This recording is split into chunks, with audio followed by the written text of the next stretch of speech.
It's August 29th, 2025. I am at Joel Pearl, and it's time to get in the weeds. A fabulous Friday for all to see. I hope you're having a good one, and I hope you're getting ready for a busy, long weekend. Don't talk about wrestling. It's okay. We don't need to. Jeremy's here. How you doing, pal? I'm alive. You're alive? Are you living? You're living your life to the max? I don't know about all that, but Did I just say max?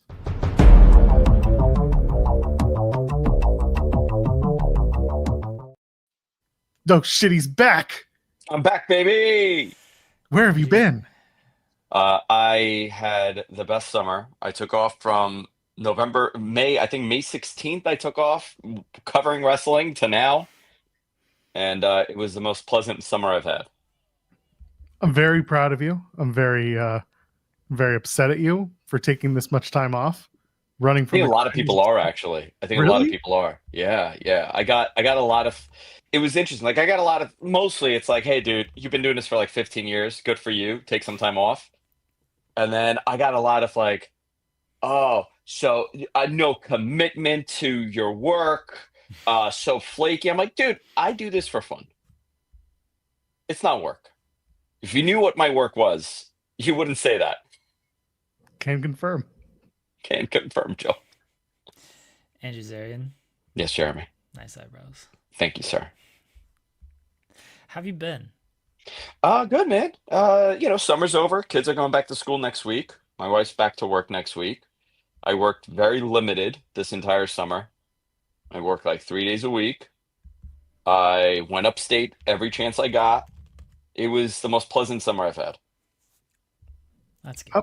How's Rich? Get away from wrestling. Rich is great. Yeah, he was over my house on Sunday for a big party for Forbidden Door.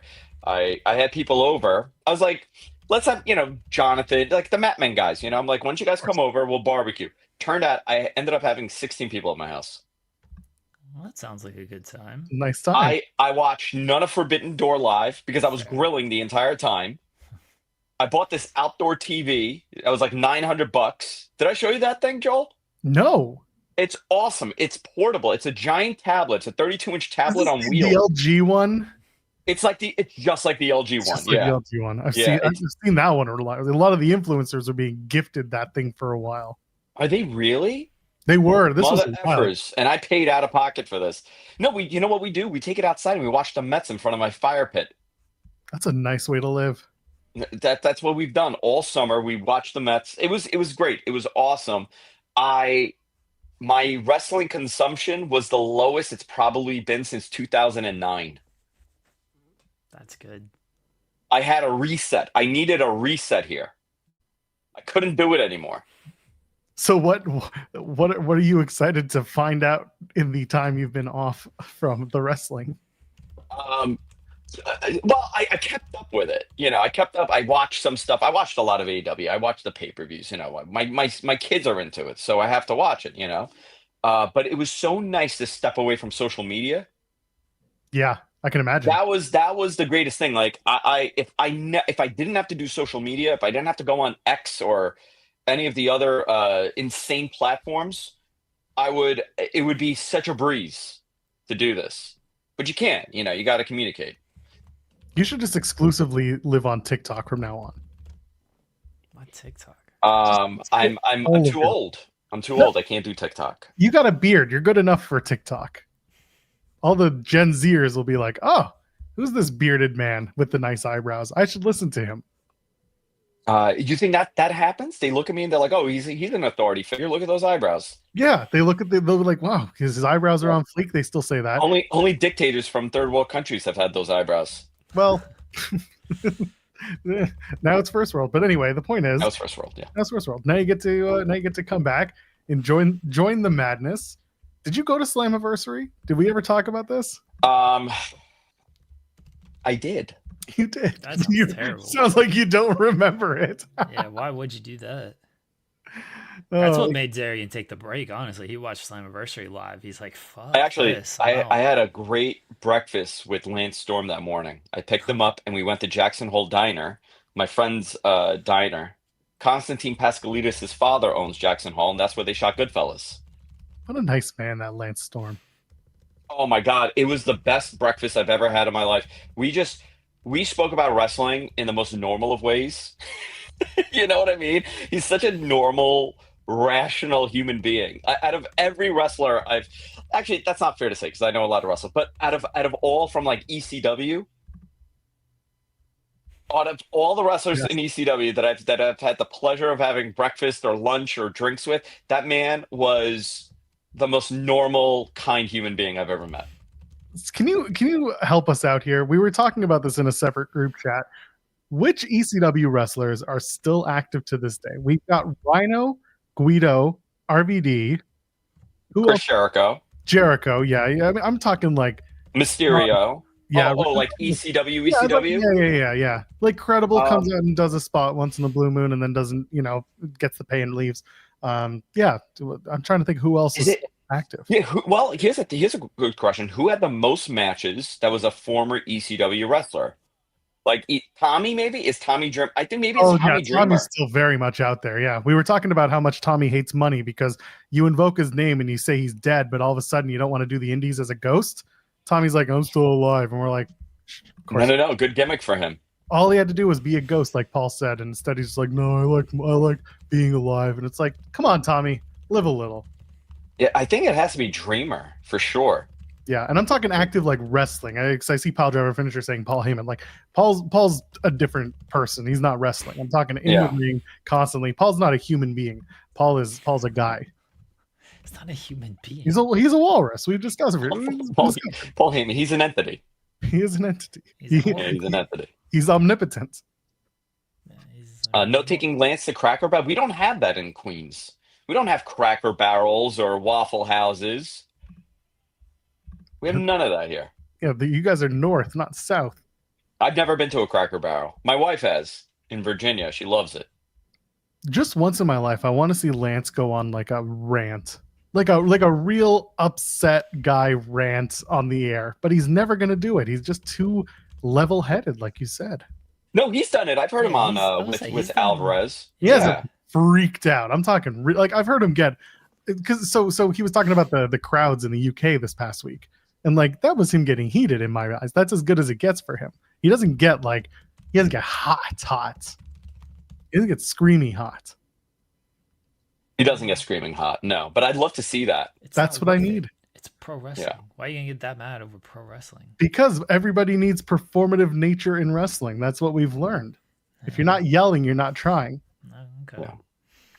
Which is why this show does so well. So much yelling that we do. Well, I can't wait till people start yelling about that Max story. Yeah, what's the scoop here, Zarian? I was sworn not to ruin their press release. Not by anybody in PR. I'm just telling you that right now. It was nobody in PR. I'm not, but I was told, just don't ruin some stuff. But I'm curious what people are going to think when it comes out. But the pay-per-views are going on Max. I think a lot of people have speculated it correctly on when it's happening based on what I said of the announcement in a soon. So all out. I would imagine, yeah. Okay. Yeah, I would imagine All Out is on Max. A lot of people are assuming it's going to be free for Max subscribers. I would tell them that don't bet on that. Yeah. So Max has a sports tier as well. Like they've got their regular tier, and then they have their sports tier. This will not be. It's as far as I know, it's not tiered. This is not a tier thing. Oh, so it's just like a separate fee? Potentially. I would say a discounted separate fee. Okay. Sorry if I'm gonna get you in trouble here. No, it is worth noting. It is worth noting. We do. I can't. Jeremy, Joel, like a kayfabe. Joel, I could pretend. When Jeremy asks me, he has such an honest face. Joel too, but not as much as. I was going to say, I don't. No, Joel. I don't trust that Joel Pearl. I get it. I really do. Well, by the way, we have a report up on Select that's got some information bandied about, so you can check that out. And like some of it gives a little bit more light as to what you're hinting at, but again, nothing is official until it's official. Yeah, you'll have your side of the report as well coming up. Yeah, the Fightful Select, which I got in my inbox because I didn't check it yesterday. I checked it this morning because you know how I read Fightful Select through email. You are an old man. I am an old man. That's how I read it. So yeah, I have an app. No, I read it through email. So it was pretty. I mean, Sean hit the nail on the head there. But there's a couple questions, like what kind of discount, which I don't. That's why I didn't add it in my story, because I've only heard this in passing. I haven't been told this like in an official way, So I'm not going to speculate, publicly for it. I mean, I'll do it on the show because you could, it's a conversation. But Jeremy's writing the story up as we speak. That's pretty common for when you appear. Yeah, Jeremy's writing the story up. But I listen, man. Any discount is good. I've paid for every single AEW pay-per-view. I don't get it for free, so I welcome a discount as someone that's a paying customer. I don't know if everybody's going to be happy, but listen, it's a big chunk of their profits. 180,000 viewers, $50 a piece, and then you do a split of 60-40 or 50-50, depending on what you have with the provider. That's a lot of money to cut out from both the providers and AEW. The other question is, will this be on other platforms? Yes, it's going to be on other platforms also. They're not eliminating Amazon. They're not eliminating PPV.com or Thriller or whatever else they're on. This is in addition to that. And I saw some comments saying like, why would you do that? Why would you do that? And here's how I play it. WrestleMania 3 is on Comcast systems. Are you eliminating Time Warner systems and Frontier systems? No, you want it on as many platforms as possible. It's going to be like that. One interesting thing that I had heard a long time ago, okay, and that I didn't put in this post, was that the agreement is like Max will be the promoted platform. That makes sense. The other ones won't be the promoted platform for North America. Right. I don't know international. I'm just saying for North America. So when Excalibur is screaming on where to watch the show, they're going to say, watch it on Max. Watch it on HBO Max. They're not going to push you to Amazon or any other platform. Which is honestly what they should be doing anyway, because that is their number one partner. That is their broadcast partner. So people who want to find a different route to watch it makes perfect sense. The ppv.com thing is always funny because they're always promoting, these wrestlers are going to be in the chat and they're just interacting with the audience. I watch on Triller because I do. I can still get it internationally. We'll see if that continues on. I ordered on 2 platforms because I don't know what the hell just happened here. Hold on. Sorry. Sorry, I lost my train of thought here. My screen totally went crazy here, and Joel is magnified to 1,000, and I can't zoom out of his face. Don't open your mouth, Joel. I'll definitely open your mouth, Joel. Yeah. There we go. Get in my mouth. I told you I was going to eat your family if you didn't show up today. He did. He threatened me. He told me he's going to eat my family. I got 20 minutes before I leave, so I think it's a great idea to have it on different platforms and for them to promote Max, it's going to help them. Now, do I think they're going to get 500,000 viewers on Max? No, I don't think so. But, it'll be another avenue. I actually pay for the pay-per-view twice. I don't know if I've ever said this. I double buy it because I buy it for the guys to watch. Like for the for my media team. And then I buy it for myself because you can't have like on Thriller, I think it's like two people could watch it. Oh, I have not tested that. I should probably try to test that. Yeah, on Thriller, it's only 2 IPs that could watch it. So I buy it on YouTube for myself. And that's another platform that nobody knows that you can watch AEW on. It's YouTube. Yeah. Although YouTube, I don't think... it's... Okay, so the reason a lot of people like myself will go to Triller is because you can VPN it and it's $20. Whereas with YouTube... it's a completely different price based on where your location is. Like YouTube's a lot better at actually using the VPN, like using the IP to put the denomination of money. So it's easier for Triller. I prefer YouTube because then I can start and stop and I can catch up watching it like 2x speed. But the money has to be. The money has to be. Yeah. So, the other thing is it can't be free on Max. Because you have agreements with other content partners that essentially, when you negotiate these deals, you're also negotiating whatever discount Max is going to be offering, so it's fair play for the other ones. So it's possible that the other providers will lower their cost also. I don't know. I don't think so. But you can't undercut your other partners by 50%. You can't say, hey, we're going to charge you $20 on Max, or we're going to give it on free. And again, I'm not alluding to any number. You have to play ball with them, and it's a split profit. It's not all to AEW. Generally it's a 60-40 split, or it's a 50-50 split depending on who it is. I don't know individually what the terms are, but this is a positive in my opinion, to have everything on one platform for them.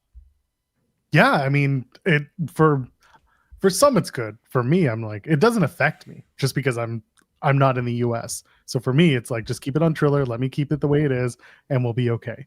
Do what Stephanie McMahon tells you to do. Use a VPN to watch the services. Did you see that, Zarian? What?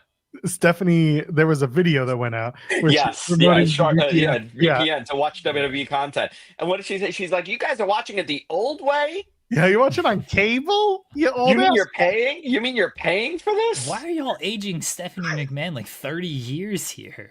Because she's old. I don't know. Don't you dare say anything bad about sweet Stephanie. Yeah. Really? That's fair. Oh, regardless. When I met her, I melted. I I'm a charming guy, dude. I am charming. I was awed by her. What a fascinating person. Yeah, I mean, listen, you listen to the shows that she's doing. She's a very personable person. Very personable. Yeah, you know what? For Vince being the most unpersonable person, both Shane and Steph are extremely personable. Yeah, it's almost like they left the house and didn't come back for years. It's almost like they left and they learned.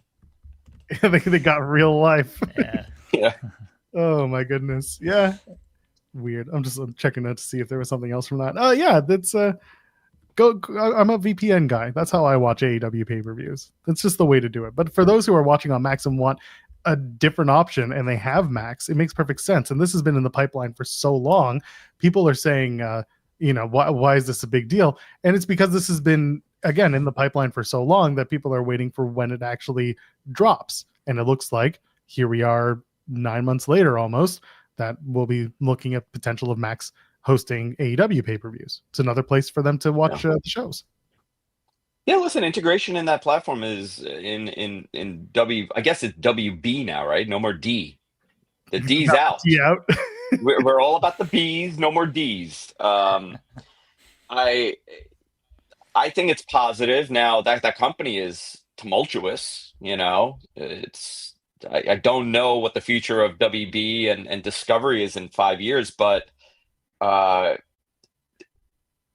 think it's great. I think it's a positive to be integrated so deeply in your company. And here's the other thing, Max does not have any other pay-per-views. This is a first try for them. So I don't know if this is going to lead to, other kinds of events being used for that platform. I would imagine because part of the reason why it's coming out now, right? That this announcement is going to happen now rather than early in the year is because they didn't have the infrastructure for it. They didn't have pay-per-view functionality on Max. So I don't believe that they're creating this just for AEW, to be able to do this. I expect other events to be like, a pay-for-play also.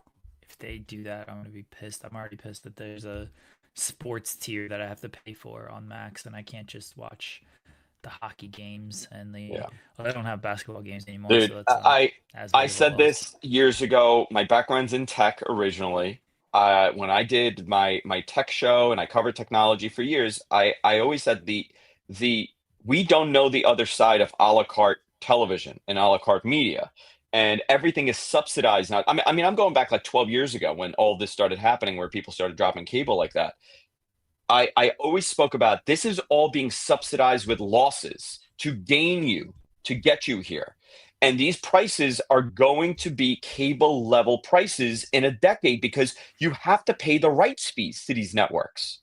And, NBC Universal and Fox and CBS, Viacom at the time and now Paramount, they were just looking at this as another option for you. So they were discounting it to see if this will catch on. YouTube TV is $95 a month now. plus you got to pay for Max, plus you got to pay for ESPN, plus. You're paying $200 a month, and it's not even cable. So this experiment has gone the way of cable TV. A la carte programming is not working unless, Joel, you're only interested in AEW programming and you pay for Max. Or, Jeremy, you're really interested in WWE Raw and all you pay for is Netflix. No, I know. But this is this facade of it's more inexpensive and this is how you should go. They bamboozled everybody by going a la carte. I was a big advocate that cable, cable's not the best service. It's expensive, but it's going to be equal. If not, cable's going to be more cheaper than anything else. And that's where we're at right now. So all these pricing things that everybody's complaining about, it's streaming is a way, but everybody got bamboozled because they think it's cheaper. There was a tech side to it too, coming from your background, which was cable was not giving you as clean a signal as what you could get from streaming. Yeah, depending on carriers. Yeah, absolutely. Yeah. Because even still to this day, and even still, Fox and ESPN are 720p. ABC is 720p. Fox is 720p. So you still don't get it. Even with streaming, they're not doing it, which is wild to me. But even the other problem is production, or not problem, but the other variable is production. Using a broadcast quality camera in 720 is gonna look better than using a bunch of handheld whatever's at 1080. Like, it's just the quality of the camera will also change the quality of the broadcast. It's a whole other can of worms. It's a whole different can. You got to talk about bit rate. You got to talk about code. You got to talk about all that stuff. But it's different. As far as streaming goes, the quality it's caught on. Do you guys remember when the WWE Network came out? It was 720p at 30 frames a second, and it was like everything was in slow-mo. Yeah, and it ruled. Everything was in slow. I mean, I miss the WWE Network so much. That is a streaming service that I can't believe existed, and then it just went away. It existed for basically we talked about it on the show. It existed for almost 20 years before it became the WWE Network, because it started off as like on demand, classics on WWE demand. On demand, classics on demand, yeah. And then it was all these other things until it became the network and everything got moved on to an online platform. Again, that's why the network was like so ahead of its time while still being cannibalizing to its own business. But obviously in the long term, it has paid dividends. Like, it's been the smartest move they've had in years. Well, it also, the network brought back a fan base that had disappeared. The mid-30s at that time, it was the mid-30s fan base that went back and they just rewatched everything, and that brought them back into wrestling. And it was a big phenomenon for them. Then I had spoken to someone at I think MLB was handling the distribution at the time, right? It was BAM. It was BAM Media. Yeah. So when I had someone I was very close with that was working there, and they knew the numbers of what people were consuming. And they said this initial, 8-month boom period was all the old Raws and SmackDown, and all the old Raws and all the old Nitros. And it was just consumed to this max level. And then it just plummeted. Like, it was like nobody watched it after that. Everybody took it in. They hit WCW 2000 and it was done. So I want to see Sid break his leg and then I'm out. Sid broke his leg and that was it. But I thought it was interesting, how everybody went back, and it helped because people were now reinvested in pro wrestling. I love how we used the WCW 2000 reference, because that is exactly what I did when I got the network. Where did you start? I started at the beginning of WCW, but beginning of Nitro, and then I just went all the way to the end. I think I started towards the end years because I was so enamored with how awful it was. And then I started working my way back, being like, okay, I remember watching this when I was. So you made it get better? Yeah, pretty much. It's like, can't get any worse. Let's go back. I mean, but then you got to be careful, because it's like, if you go back to 1994, then you're like, shit, I went too far. It's bad. Yeah. Still. They go over the top rope and they're disqualified. We can't do this. So like, we had to find a part where WCW started on its ascent, and that's when you get to 96 and so on and so forth. But no, it was definitely WCW stuff. The biggest turnoff to me was always having to redub all of the music, and I bring this up constantly. Terrible. The worst, the most egregious example of this was Ernest the Cat Miller's theme. They got rid of the James Brown ripoff and gave him this like very rinky-dink, I can't even explain it, like a MIDI theme that sounds awful. That stuff That did it to me. I hate it. What sends me into insanity is the Public Enemy WWE dub. Right. Or Jericho getting his WWE theme song in WCW. Yeah, that's one. Yeah. And he break the walls down, and you're like, wait a minute, something's wrong here. I'm like, oh, he always had that theme. Yeah, exactly. And when he comes back, he'll have it again. What do you think of that? Do you think he's going? So Dave LaGreca was the guest on Talk is Jericho today. So, or at least on today's release. And I'm like, well, if ever a time to tease that, that's the guest. Because he rarely does wrestling guests now. I think the last one before then was Soraya to promote the Rule Breakers podcast. And then before that was Kevin Knight, right after he had left for whatever this hiatus is. So this is his first like wrestling adjacent. There was the one about the wrestler who just passed from his time and his like Winnipeg days. Jerry Morrow. He did that with Lance and Don Callis and someone else whose name I just forgot right now. But other than that, like he's had not much wrestling guests on the show. LaGreca's the first one in quite a while. Yeah, I don't know. I think Jericho did everything he ever could have in the ECW, in AEW. I got Philadelphia on my mind. He did the Lionheart return. So he did everything he could. I do listen. I know Jericho gets a lot of hate. I'm not one of those people. I think he was instrumental in AEW. I think he was a very big part on getting that Turner deal. People don't. You need to remember that when you are creating a company, especially pro wrestling, that nobody wanted to touch for 20 some odd years, you need names, recognizable names. And Chris Jericho is one of those. He has a crossover name, multi-generational. So I think he did everything. He reinvented himself multiple times in that company, and him going and debuting in the Royal Rumble and doing a WrestleMania. I think that's great. I think that's fine for the fans, Yeah. Meet Normus sent a super chat saying, "Hello, bruvs. Shall we crank? Are you British today, Meet Normus?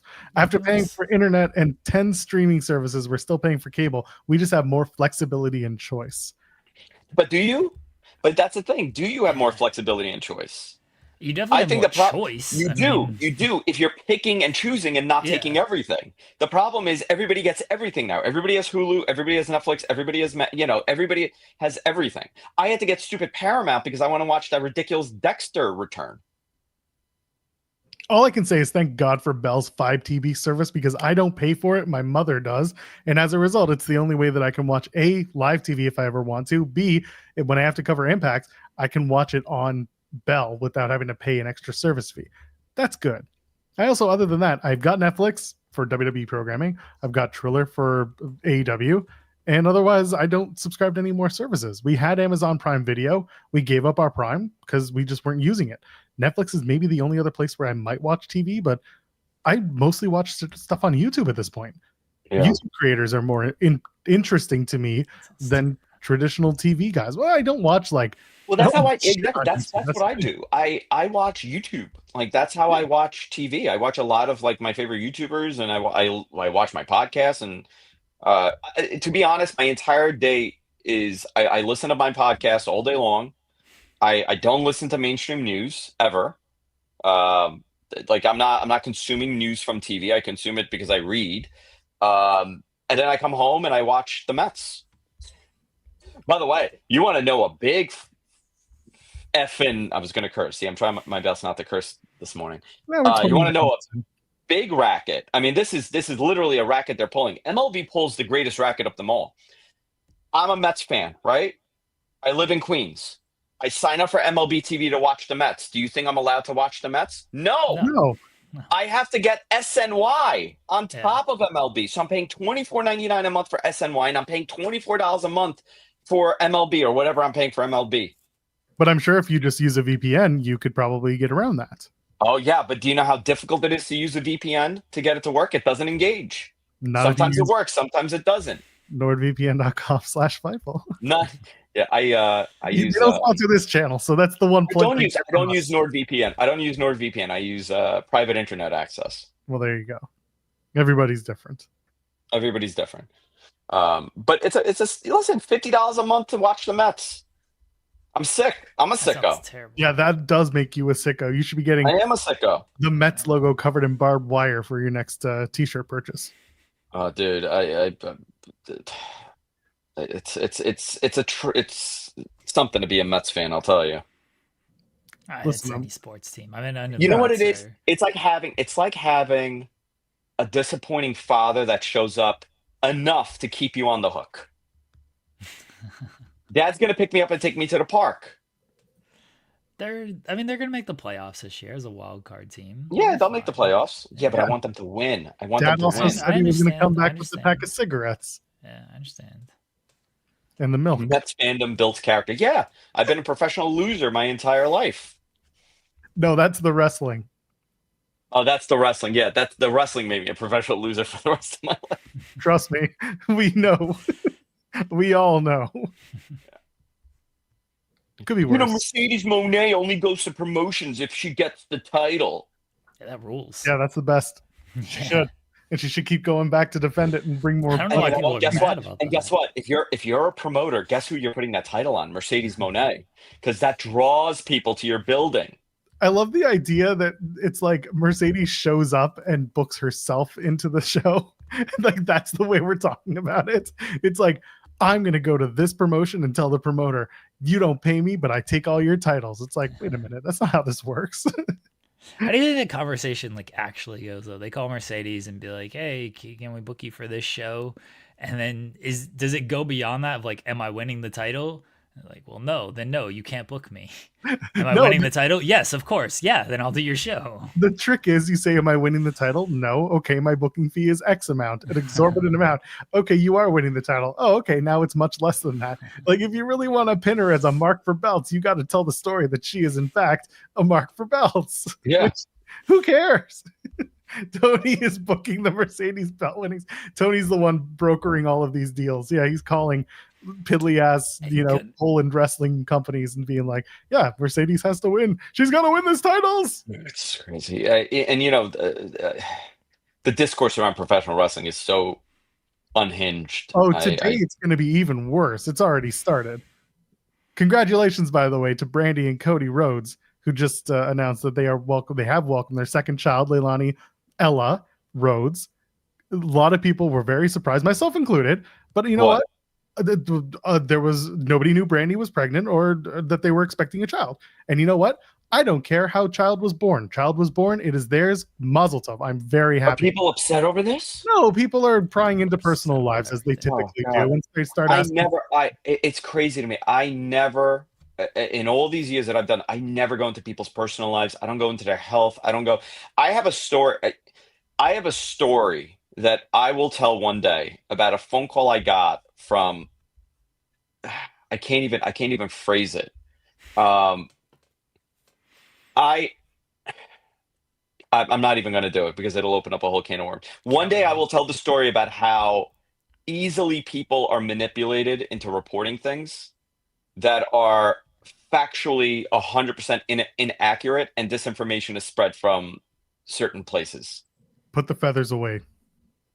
Okay. When I got this phone call, I remember it. I stood there with my jaw on the ground because I couldn't believe that I was being asked to do this lie. One day I'll tell the story. Huh? Were you working? Well, were you working, Zarian?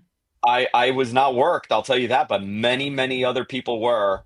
And it was. I have two examples of that. One has to do with health, and I was like grossed out by it. The other one, I think everybody knows, and it's the AEW only did 40,000 tickets for All In, the first one. Oh, that one. That was a good time. Do you know, I warned everybody that was 100% inaccurate because I knew what the actual number was at the time. And I even said, I'm like, hey guys, like that's not the number. 2 minutes. My chariot awaits to go to the train.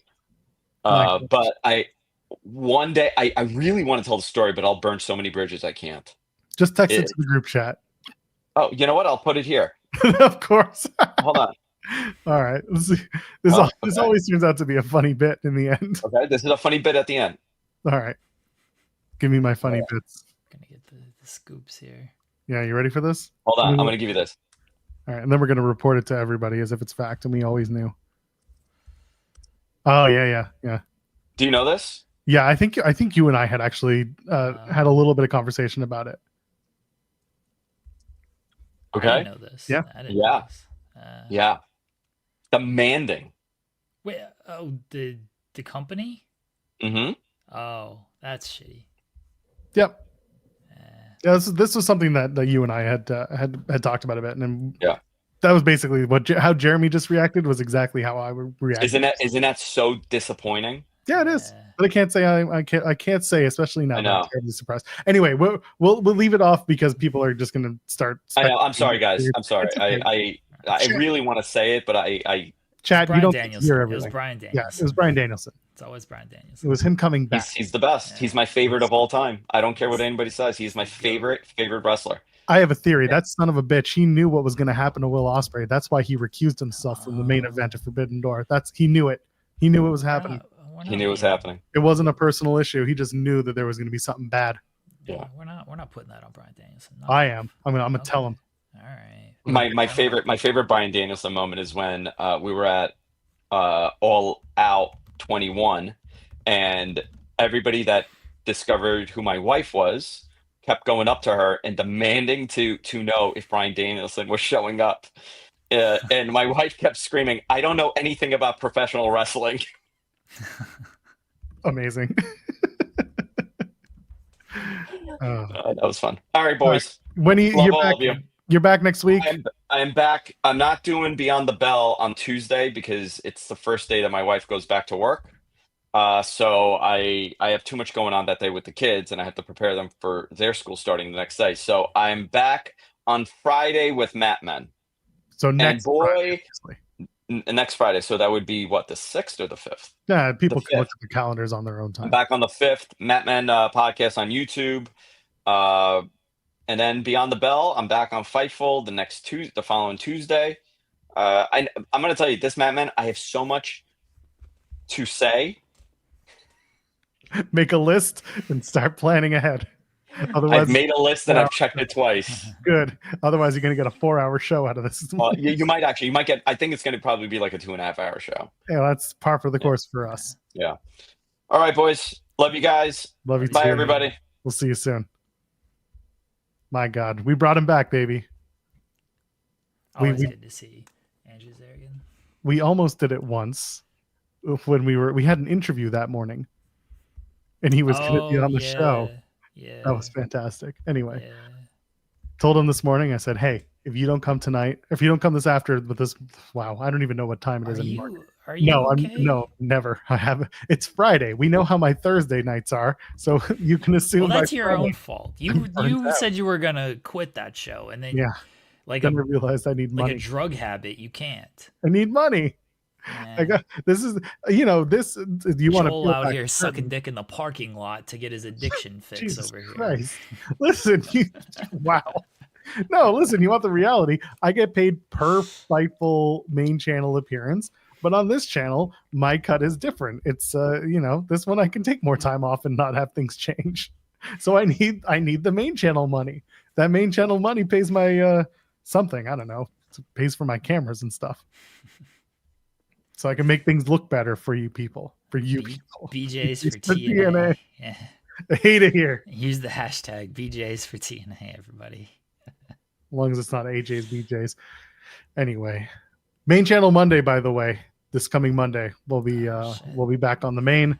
Oh, we can announce the XP1 winner today, since this is our last overbooked show of the month. I mean, everybody knows who won. Yeah, it's a rigged for this month. We've already put it out there. Yeah. It won't be rigged next month, but this month we had to finish the story. We had to finish the story. Yeah. Congratulations, Zeno Hour. You are going to be absolutely buried by the one and only Brian Alvarez. Yeah, I'll send that to Alvarez this weekend, and then hopefully we can play it on a Tuesday show, or maybe main channel show. We were gonna play it on main channel last time, but listen, as long as they don't do something stupid, like if Clash in Paris ends with Vince McMahon's 80-year-old ass coming out, then we're gonna have a very different Monday again. I really, really, really hope that we can have our normal Monday show on main, so that we can actually be who we are. on our show instead of have to get into like serious why this is wrong conversation. We'll see what Sunday afternoon brings. Yeah. Yes, you are being sacrificed, Zeno Hour. This is what happens when you get too involved in something. You're in too deep. Yeah. Zeno Hours won, everybody. I didn't even tabulate the results this month because I was like, Zeno Hours going to win anyway. So I legitimately have no clue who actually won this month. This time the fans. That's how deep I was on just like, I'm gonna say Zeno Hour won. No, I didn't even do the work of like, oh, let's see who would have won if it wasn't Zeno Hour. Oh, that's amazing. Pile driver saying you don't even like TNA. Listen to we went an hour last night, which is impressive because the show wasn't much. But like sometimes I enjoy TNA. I don't like what their main title situation is. I'm starting to see the vision for their Bound for Glory for the Knockouts title. Like I see what they're trying to do, and some things I'm like, oh sure, okay, fine. But other than that, like, yeah, go watch the tag match the tag match opener from TNA last night. If I'm gonna give you one thing to watch, they did Macklin and what's his face? Santana. Wow, the guy. Macklin and Santana versus AJ and Trick. And it was a solid match. It was a good match. The Hardys and Leon Slater, Cedric Alexander match at the end was also very good. So those two tag matches, I thought, bookended a pretty okay TNA Impact. That's the thing. This was a very like, this is the end of our tapings in this particular city type of episode. And that's what it was, because if you're thinking of an order, they have a live show on Thursday, and so yeah, this was the last set of matches from those tapings. So yeah, it was fine. It was just, again, there are certain things where you're like, what are we doing here? This Trick has a lawyer. The lawyer, by the way, was in the ring, so it turns out that it's not going to be Luca Crisafino, which it should have been. No, the lawyer is just some guy who named himself Mike O'Shea. Michael O'Shea, the coach of the Winnipeg Blue Bombers and an actor who has been dead for 30 ass years. Michael O'Shea was the lawyer. So old Mikey lawyer over here got knocked out by the Cobra by Santino. So fun. Other than that, just go watch those two matches I mentioned. No, thank you. Yeah, whatever. Macklin had a really good interview. Actually, I don't know if you saw this. You watch everything, or at least you try to. The Rule Breakers episode that I saw Macklin and Deonna were on that. I've not gotten a chance to actually go through it though. So I got a chance to watch it yesterday, and you know what? It's really good. I do highly recommend it. And it's not because, Macklin is a friend of the show and all that, but I will say that the interview has a lot of really interesting conversation about like being a producer in wrestling and what the tryouts are like, and certain things that like you don't necessarily think about, because the producer for the show is also part of the show, kind of off to the side, and he's not a wrestling fan, so he's asking certain questions of Deonna and Steve that are not like traditional wrestling questions. And you've got three wrestlers in their own right kind of holding court together. It's a good conversation. It doesn't overstay its welcome. Go check it out. I think Saraya is doing some pretty fun work with her podcast, and this one deserves your attention. It's good. I think Saraya's podcast is actually really good. Like she has a lot of wrestling guests on, and they talk wrestling, obviously, but people seem, and it's like this with a lot of wrestling interviewers. Like Saraya's got some respect. They know who she is. They know what she's been through.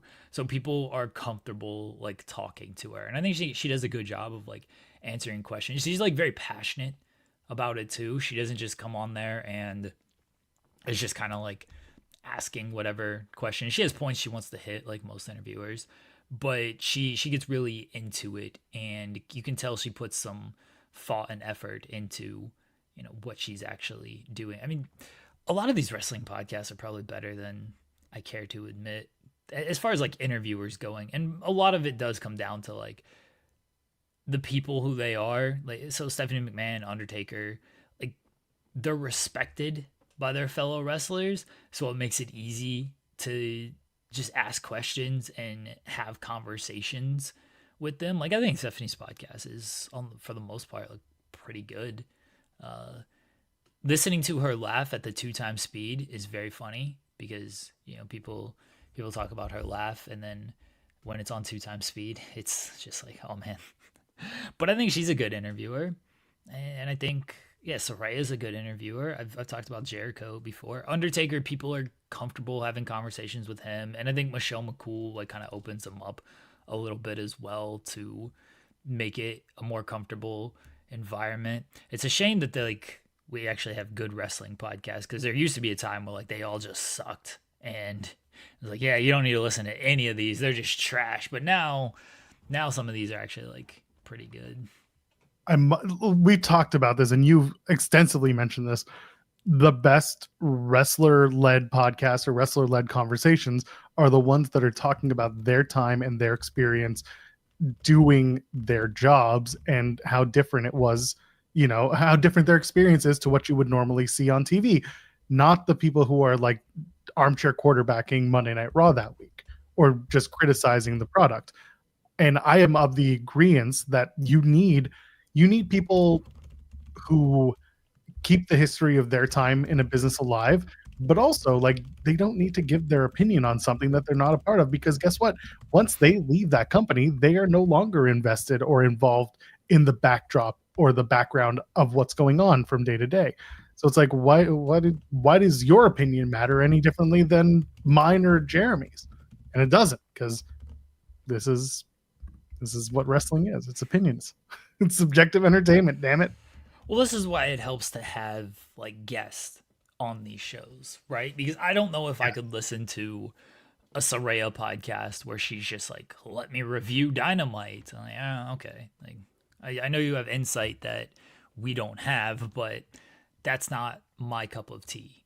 But if you got a guest on and you're talking to them about their career and everything, then it makes it much more palpable with things. So they do a good job. And obviously, like Saraya, again, respected, seems to have a team behind her who is reaching out to people, or she's reaching out to people. Undertaker's podcast, Stephanie's podcast, like they're on the WWE network. I'm sure they just throw out names, and like, John Cena's not turning down to do Stephanie's podcast, and people aren't turning down to do Undertaker's podcast and everything. So it's helpful that they do get guests. Honestly, like if the Undertaker wanted to give his thoughts on stuff, I know people like kind of dismiss that because it's like, quit making TikToks, but he's at least involved with things nowadays. He's the driving force behind AAA. Yeah, he is. He's Lucha Taker is what he is. And again, this is the conversation with Macklin and Deonna that I liked, was they talked about the production of wrestling and the producing of wrestling matches and stuff like that is just like immeasurable experience. That's something it's something that they care about. Some wrestlers are just like, I want to go in, want to have the best matches, I want to do this cool stuff, I'm very athletic. Other people see it as the televised product or the produced product that it is. And for me, I get seriously like focused into those conversations about production and making your wrestling look the best that it can, not just from a production standpoint, but also from a match standpoint, and who the producer is and what they're supposed to do. When we did our interview with Chris Weaver about WWE Unreal, that's why one of the first questions I asked was like, what does the director of this production serve as? Like, what was your role as director? Because I want people to understand what he does or doesn't do during the course of this production, and understand that like he's not the producer, he's not a camera op, he's there with a vision, and he's got a partner who also has one.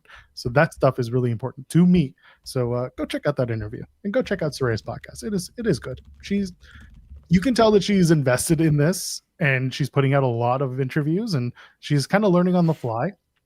I was talking to Cresta last night, and she's like, there's a little bit of Renee Paquette to her. And I said, well, I should hope so, because they are really close friends, and I'm sure that they've shared like tips. I'm sure there has been some mentorship from Renee to Saraya. Why wouldn't there be? It's a great person to learn from. And you can tell she's an engaging speaker, and that's good stuff. Good questions and a good team around her, like you said. Yeah, Sean Lindsay saying, well, John Cena's appearance on 70s podcast was just a clip from our ESPN show. Yeah, apparently they filmed like 4 hours of material, and then the ESPN show is only like a 30-minute thing, and obviously it's not full on interview for that 30 minutes. So yeah, it was filmed earlier, like it was filmed before Mania, I think it was definitely filmed before SummerSlam, even though I think at least one part was released just after SummerSlam. And I wouldn't be shocked. I didn't watch the Roman Reigns. Like, I didn't. The Stephanie's Places thing was like fine. I thought it could have been a little bit better, but I understand it's, you know, shoulder programming for WWE, and now that WWE is moving to ESPN, like that shoulder programming is going to be even more valuable on that platform. But yeah, the Cena stuff was very good in that if you are a fan of John Cena or enjoy inspirational podcasts, you probably liked it. I'm a fan of John Cena, but do not care to listen to a bunch of inspirational podcasts. And Cena just says a lot of things, but as someone who's looking for like wrestling content, he didn't say anything about wrestling. And Stephanie, a lot of her podcast isn't always wrestling anyway. Like the Jimmy and Naomi episode, not the pregnancy announcement, but the one before that, because they filmed that before she knew she was pregnant, because they filmed that before SummerSlam. And then they filmed another episode after she knew she was pregnant. But the one that was filmed before the pregnancy announcement, like that's just about like their life and relationship. There wasn't a ton of like, hey, talk to me about this wrestling match or what was going on backstage at this. Like they talked about the walkout a little bit and what was going on, but that was like it wrestling wise. It was mainly like being in the bloodline family. How's that for Naomi? You know, as Jimmy is rising and whatever Naomi is doing, your first date, you know, they did talk about like kids and everything, but it was there wasn't a whole lot of wrestling. And honestly, like the Roman Reigns interview, there's some wrestling in it. There's some good stuff, but the most fun stuff is like Roman talking about, he has this gerbil growing up and like his sister, like, you know, the gerbils have like the ball that they roll in, you know what I'm talking about? And like his sister like punted the gerbil ball with the gerbil survived.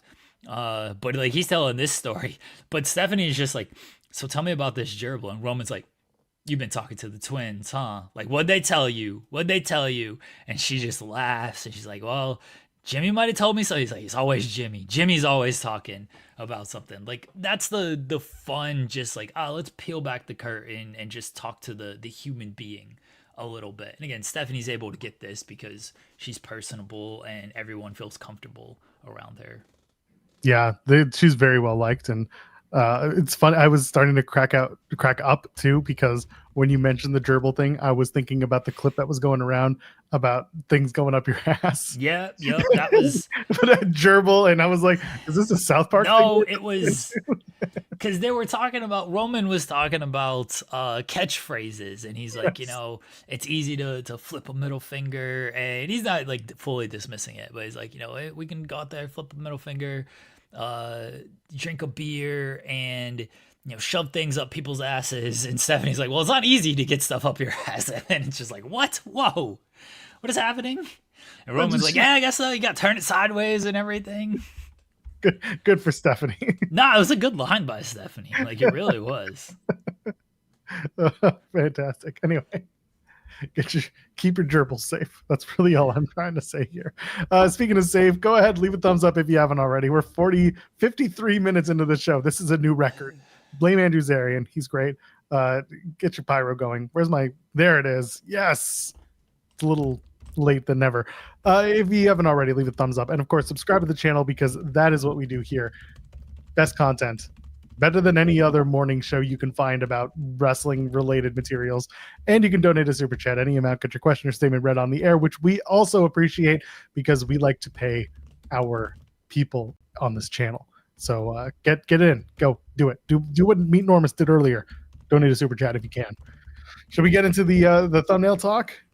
Here's what happened. I did not think this was going to be the thumbnail, but sure. I was delirious, not the wrestler. I was exhausted, not the wrestler. I just needed something. Okay. I messaged the group chat and I was like, what's the thumbnail? And Jeremy had a couple ideas and I was like, yeah, maybe. I don't know if they're going to actually do much. Like one of the ideas was actually about Deonna, because on the ROH media call, Tony Khan did give a 17-minute answer about Deonna Purrazzo and the state of the ROH women's division. And I was like, that's interesting, but also I don't know if it's really going to drive much engagement. And that's something that I like to do on the show. I like to drive people to come and listen to us because we're a different type of show. And then there were other ideas, and I was like, I'm not doing a TNA thumbnail because nothing important's happening in TNA. Like, it's just, there was nothing going on that I wanted. And then I saw Taz's tweet where he mentioned that he was blindsided. I'll read the tweet verbatim.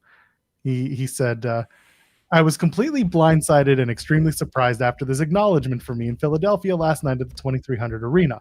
Thank you, Tony Khan and AEW production, all the talent and on the roster for taking the time to acknowledge my contributions to the industry, all the fans, and that you made sure my wife and son was right there next to me last night during it. Words cannot describe what this means to me. Thank you. Very much appreciated.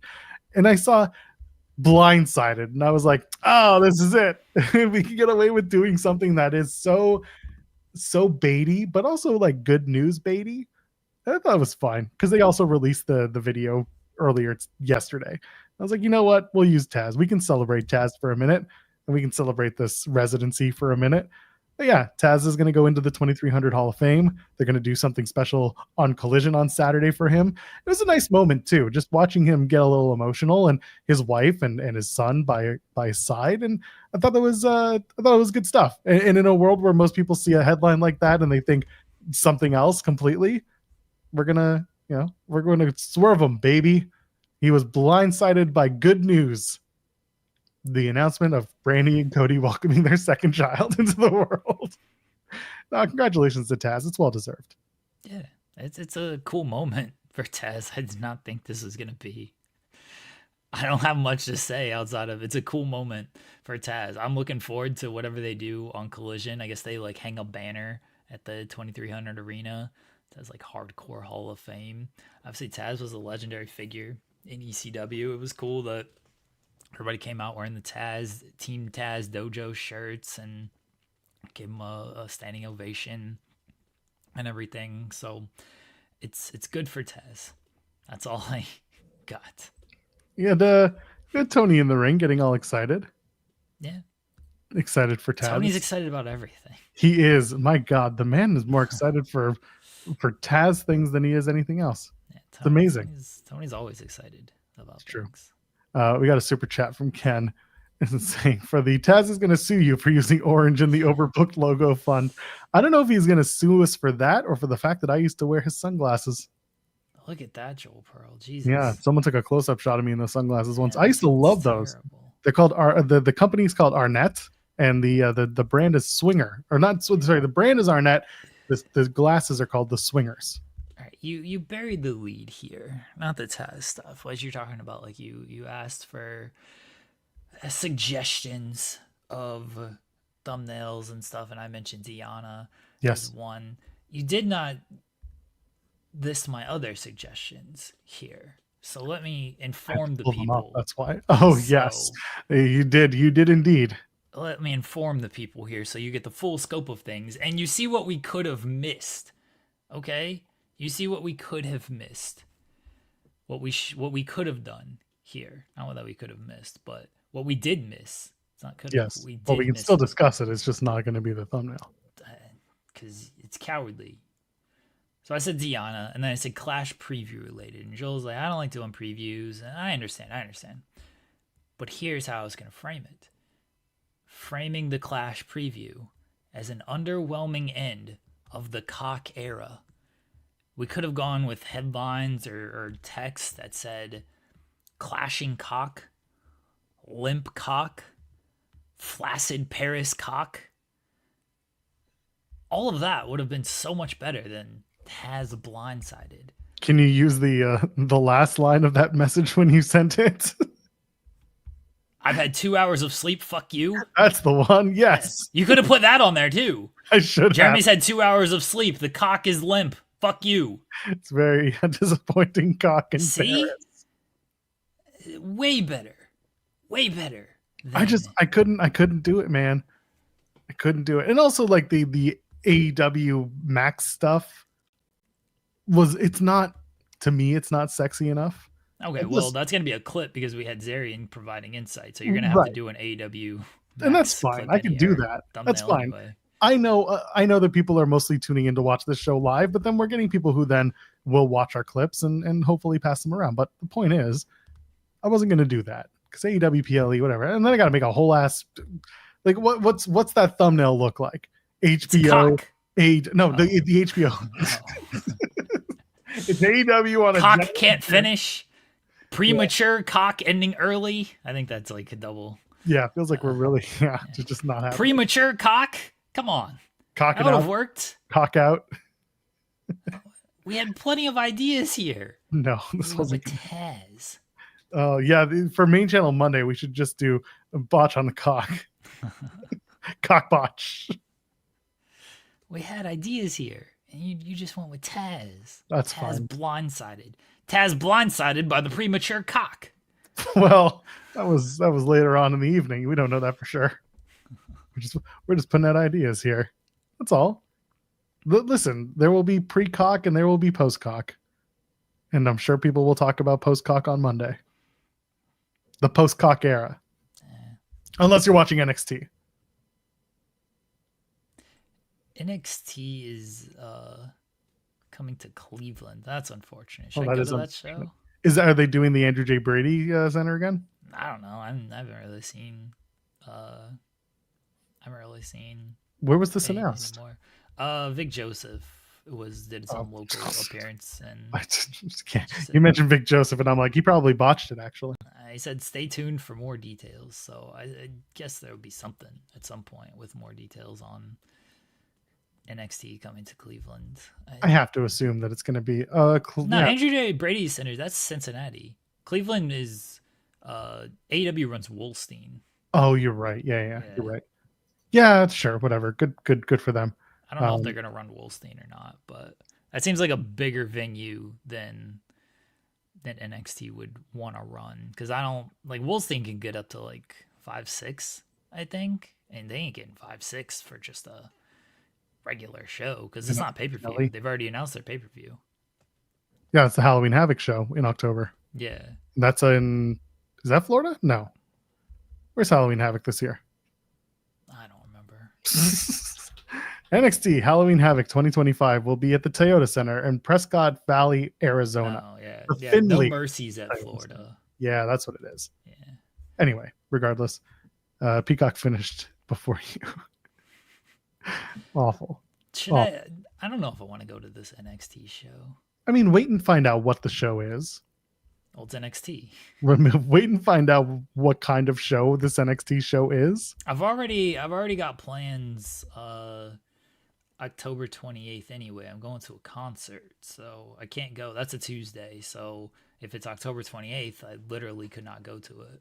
You realize you could on Sunday night go to Real American Wrestling fight bullshit.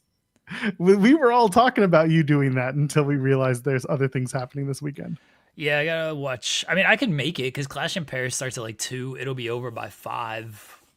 Cleveland's only 45 minutes away. It's not like it's a long drive to get there or anything. So I could easily make it to the Real American Freestyle event, but I don't even know what that show is. Like, I know what it's supposed to be, but it's a Hulk Hogan memorial event now. It's like, I know Hogan passing like probably screwed up a lot of their plans, so I'm sympathetic towards that.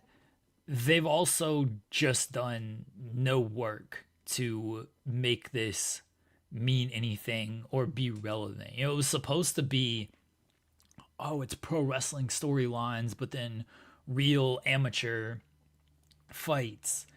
Like, I haven't seen any type of pro wrestling story. Maybe I'm just missing it. I don't know. Let's go to the Real American Freestyle socials here and see if they've done like any type of build up. I love how it says the future of wrestling. Sure. I mean, I'm looking at tickets distributed. They have 3,136 tickets out as of 18 hours ago, according to WrestleTix.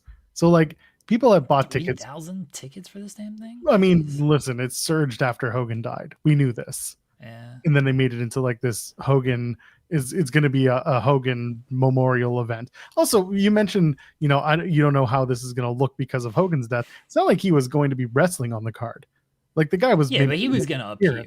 Yeah, but they've also got other people who are, also bigger names, not as big as maybe Hogan, who sucks, but like they were gonna have Kurt Angle. He's not as big as Hogan. Were they also gonna have some the MMA guys? Like wasn't Chael Sonnen? Chael Sonnen's not as big as nobody's bigger than. No, I don't think. I don't think Hogan is being matched up by those two people we just mentioned, but it's fine. They'll do a video, people will cry, and then they'll say, "Let's get ready to rumble," and then they'll have whatever these freestyle wrestling matches are.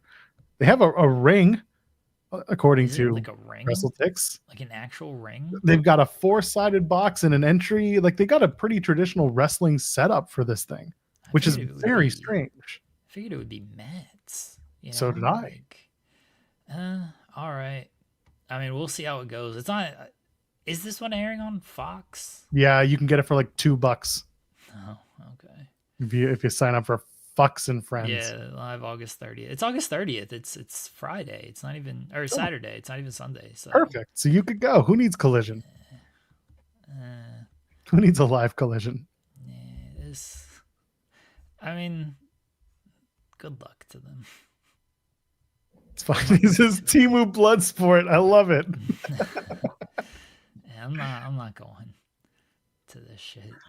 I am listen, I'm not curious enough to shell out $2 for this. That's how much I don't care. But I'm curious enough to either seek it out in other means, watch it on other wrestling, or I am curious enough to just see people post some photos or videos from it, and that's it.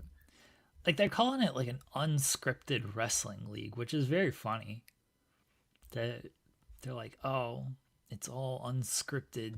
Because the fights are real. They're real wrestling matches. You're not gonna allegedly. They're not gonna do a bunch of flips and stuff, which is disappointing. Someone should do a flip. That would make maybe they will. Exciting. Maybe the match will include a flip. Maybe if you do a flip, you're disqualified. I'm gonna show up to this event and do Joey Janela style content with. Oh, please do. I'm gonna be drinking my Real American beer. Like, we're here at the Real American Freestyle, brother. Got the Real American beer, brother. Ready to pay tribute to Hulk Hogan, brother. And man, it's gonna be an emotional event. I don't know if I'm gonna be able to hold back my tears at this one. It's gonna be Real American tears and the Real American beer. That's how we get down here at the Real American Freestyle here in Cleveland. And I'm proud to be a real American, where at least I know my wrestling. I'm gonna stand for the national anthem and be like, why aren't you standing? We all gotta be standing for the national anthem. Come on. Get your hand over your heart. Remove your hat for America. Come on. Come on. The problem is those people are going to be toast. They're going to send the toast. Those people are going to be doing that with you. They're going to be like, yeah, listen to him. I know it's going to be great content. That's true. I'm going to get other people on camera, other white folks on camera. Like, come on, sing it with me, brother. Come on. Oh, say, can you see? I like the part where you think that there are going to be other people that are not white at an event like this. Everybody's just white at this event. I assume. So white. First of all, I've been to Ohio. Second of all, this particular event is going to be very, very white. Now I'm kind of interested in going just to do this shit. Now we're talking. We're back, baby. I'm glad I asked questions because that's how I get these answers.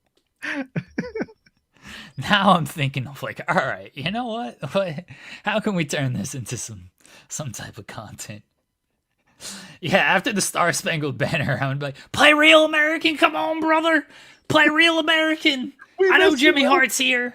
We miss you, Rick Derringer. We miss you so much every day. Oh, this is perfect. Don't be the grab and take and twist it guy. But maybe at this event you should be. Just after, once the matches are coming, just like, come on, bam, bam, bam, bam, bam,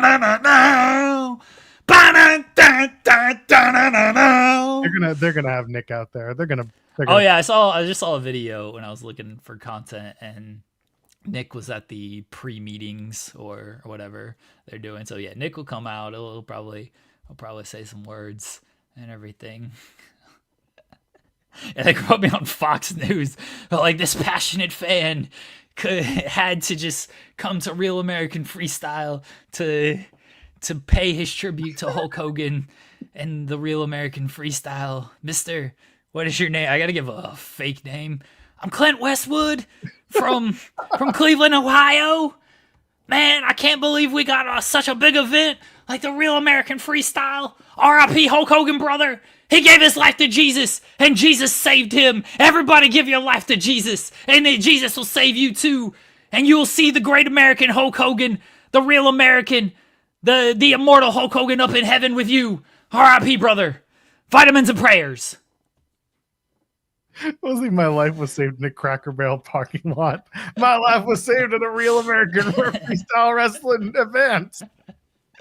I gave my life to Christ at the Real American Wrestling Show.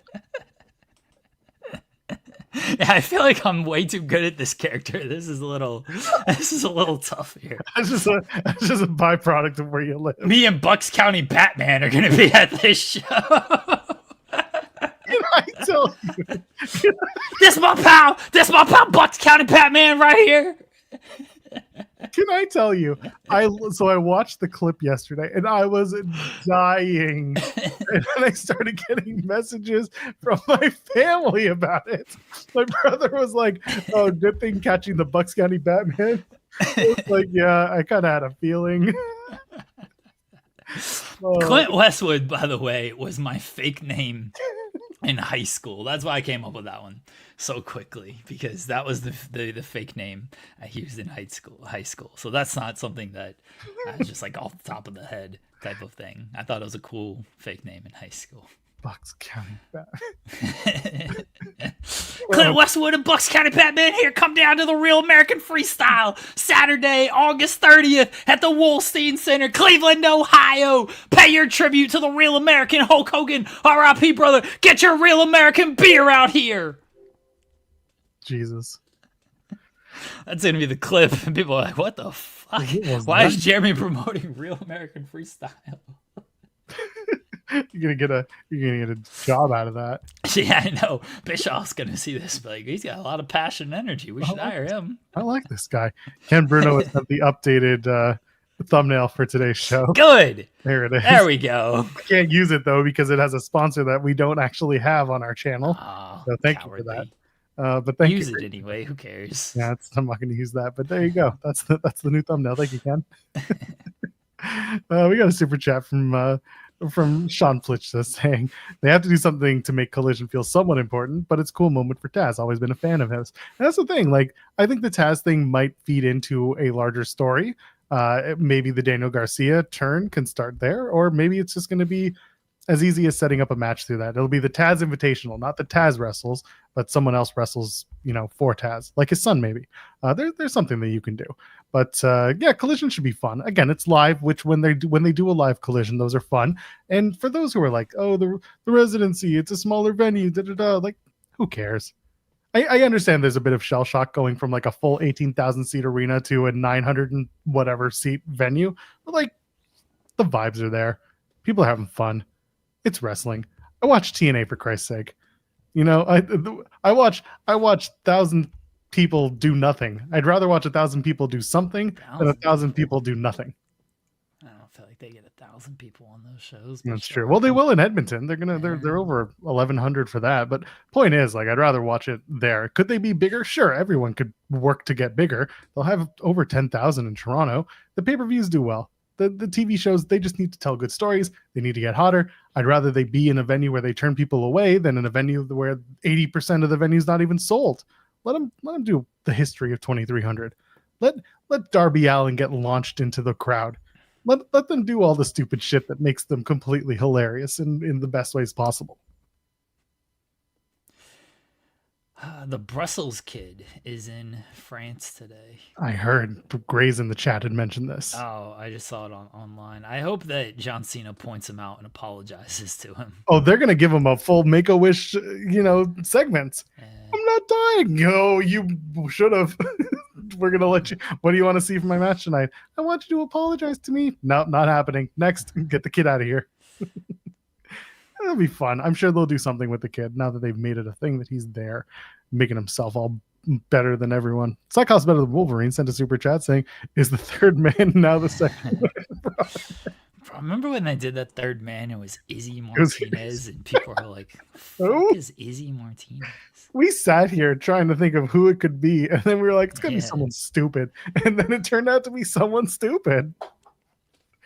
People saying they'd rather watch TNA than Hogan's Freestyle Wrestling. Honestly, fair. You should watch it.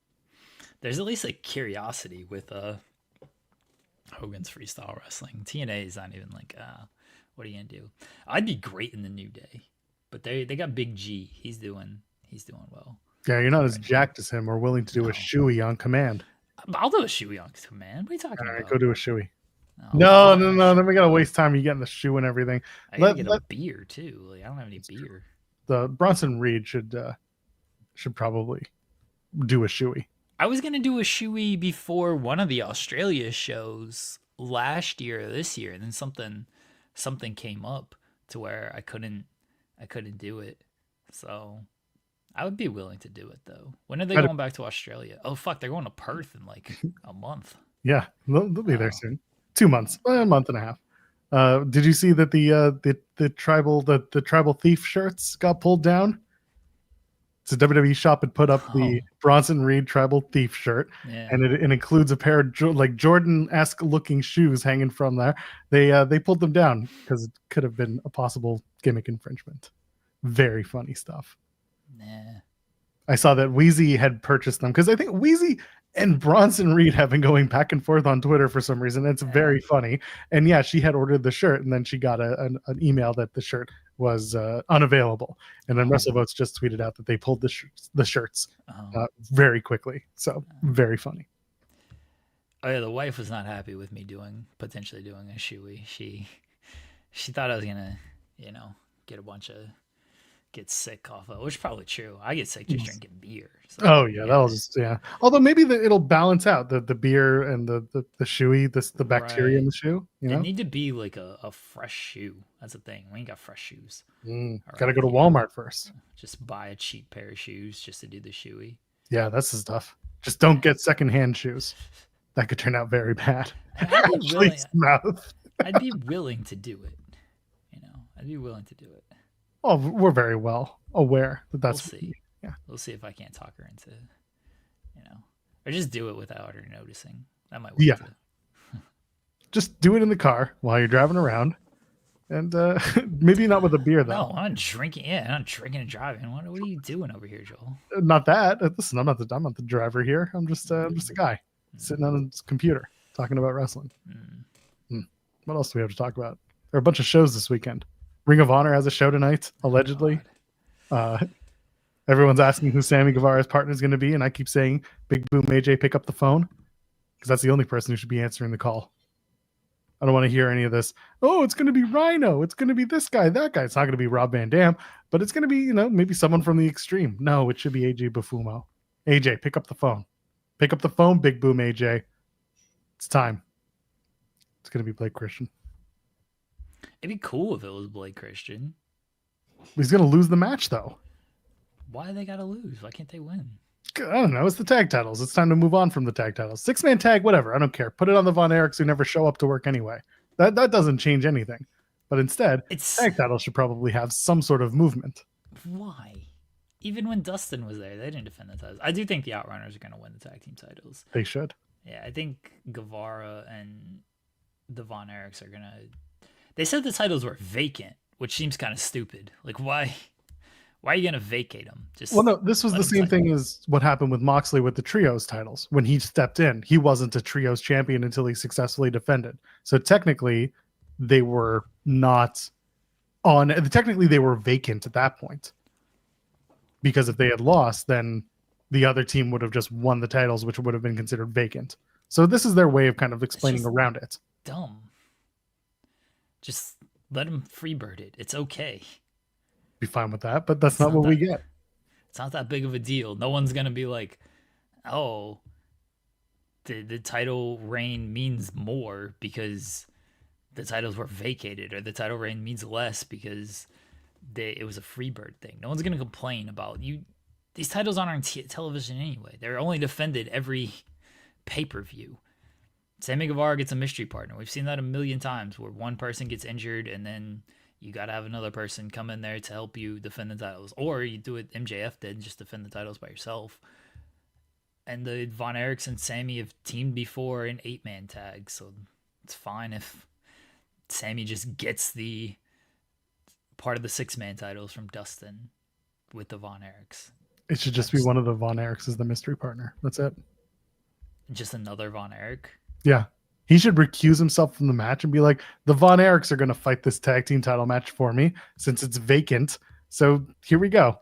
The Von Erichs are going for the tag titles against the Outrunners. Oh, people seem pretty set on the Von Erichs, one of them just being the tag team partner. I don't think it's going to be like a big deal. Listen, sorry to one of the Von Erichs, but I don't think it's going to be like some big surprise type of thing because I feel like they're going to lose the match. I think they're going to put the titles on the Outrunners. So which match comes first? Because I feel like they'll just back-to-back them. The tag titles will go on, and then the 6-man titles will just be next.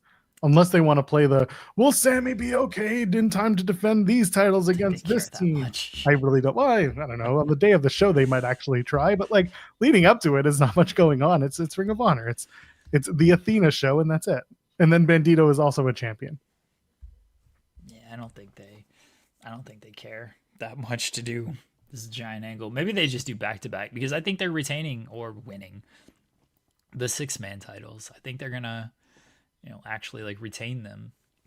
So maybe they retain them and then they just go right into the tag team match. Although that would make, like, the Outrunners are baby faces, so it wouldn't make a ton of sense to do the babyface match second. It would make more sense to do the heel match second. So maybe they're losing the 6-man title. I don't know. I would put way too much effort into putting more effort into Ring of Honor than Ring of Honor does. Oh, there's a lot of injuries in Ring of Honor, Joel. That's true. That's why we can't do certain things because of all these injuries. 17 minutes of conversation about Ring of Honor.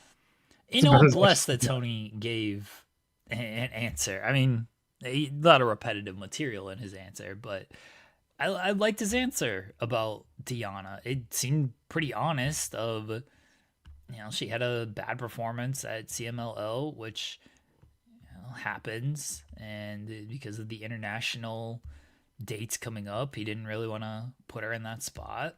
They were going to do stuff with the peer tournament. I don't know why they still couldn't work around with the peer tournament. Like, just get some other bodies in there. You announced this title in April. You've done nothing with it. Not only did WWE crown a champion before you did, they're going to have a month-long reign before you're even starting this tournament. You just throw some other bodies in there and rework the bracket to whoever's going to win. And then when people come back, then start slotting them in. But to just put the entire tournament on ice because you've had an injury or two, that just seems... All it does... Like you're taking away opportunities from your own wrestlers at that point. All it does is plague the question, which one of your injured stars did you have pegged to win it? Right. And it's like, you have a few options, but who's injured? Who's so injured that they can't win this title right now? Red Velvet? She's already the women's television champion. It's not Red Velvet. I think Aminata was gonna be in it, and then she was hurt for a little bit, and then she came back, and then Mina got injured. I don't know if Mina was originally planned, but then they put the interim women's title on her. He mentioned Sari and putting her in there, but they knew she was injured coming into All In. She said that. She's like, I want to take time off to get my heel, to heal up after. That's why it was a shock to see her at All In, because it's like, wait, wasn't she gonna take time away to deal with an injury? Oh yeah, they could have just done the tournament. Like they could have just, yeah. Jamie got hurt. They moved Aminata into the Thekla feud again. Like that's fine. No. It's the Thelma feud. Huh. You gotta if you're gonna do it, at least do it right. It's Thelma. I understand they move things around, but you've completely just nuked this pure women's title thing when you still have 8 healthy wrestlers who could be part of the tournament, and you just go with a different champion. and then put the title on whoever you want to put the title on after that.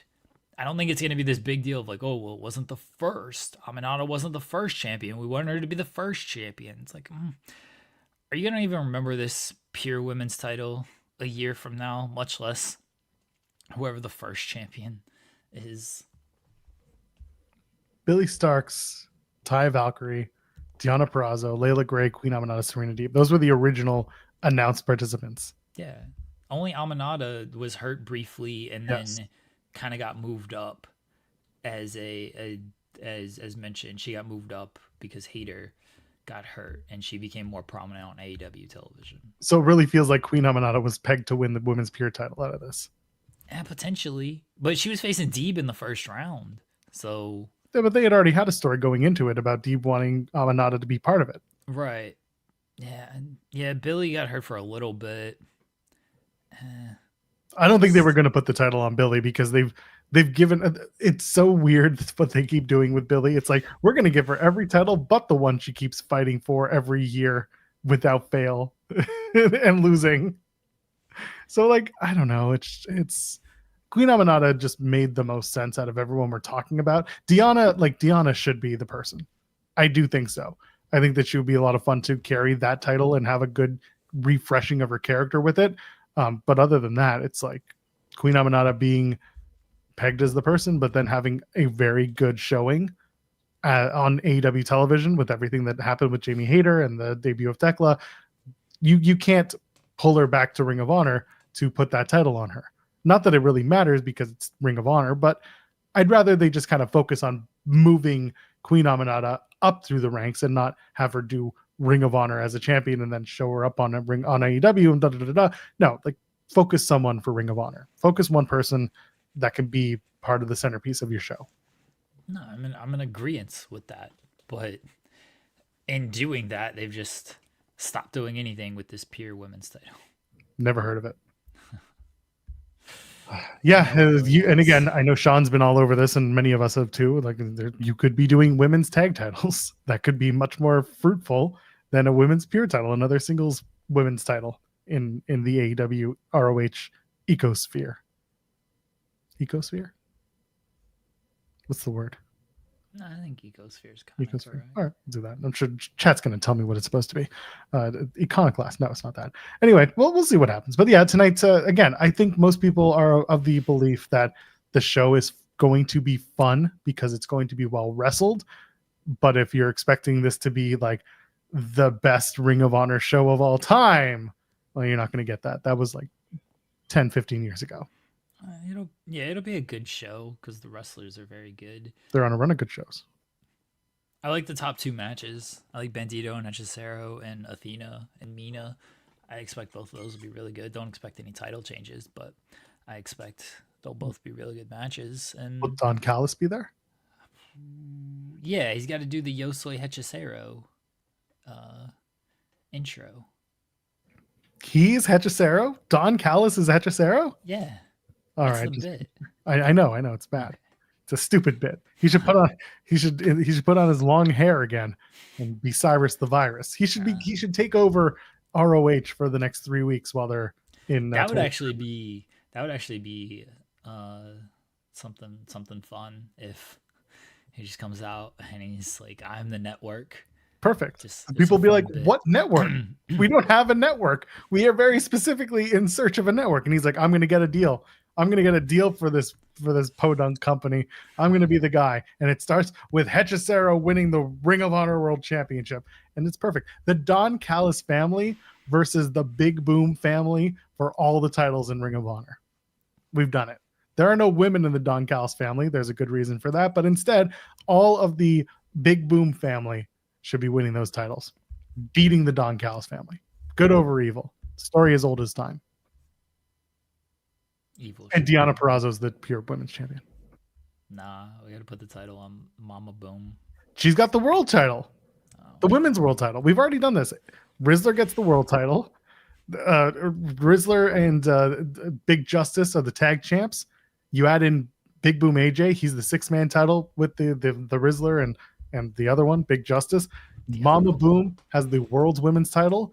The women's television title goes to Sister Justice or Sister Boom, whatever you want to call her.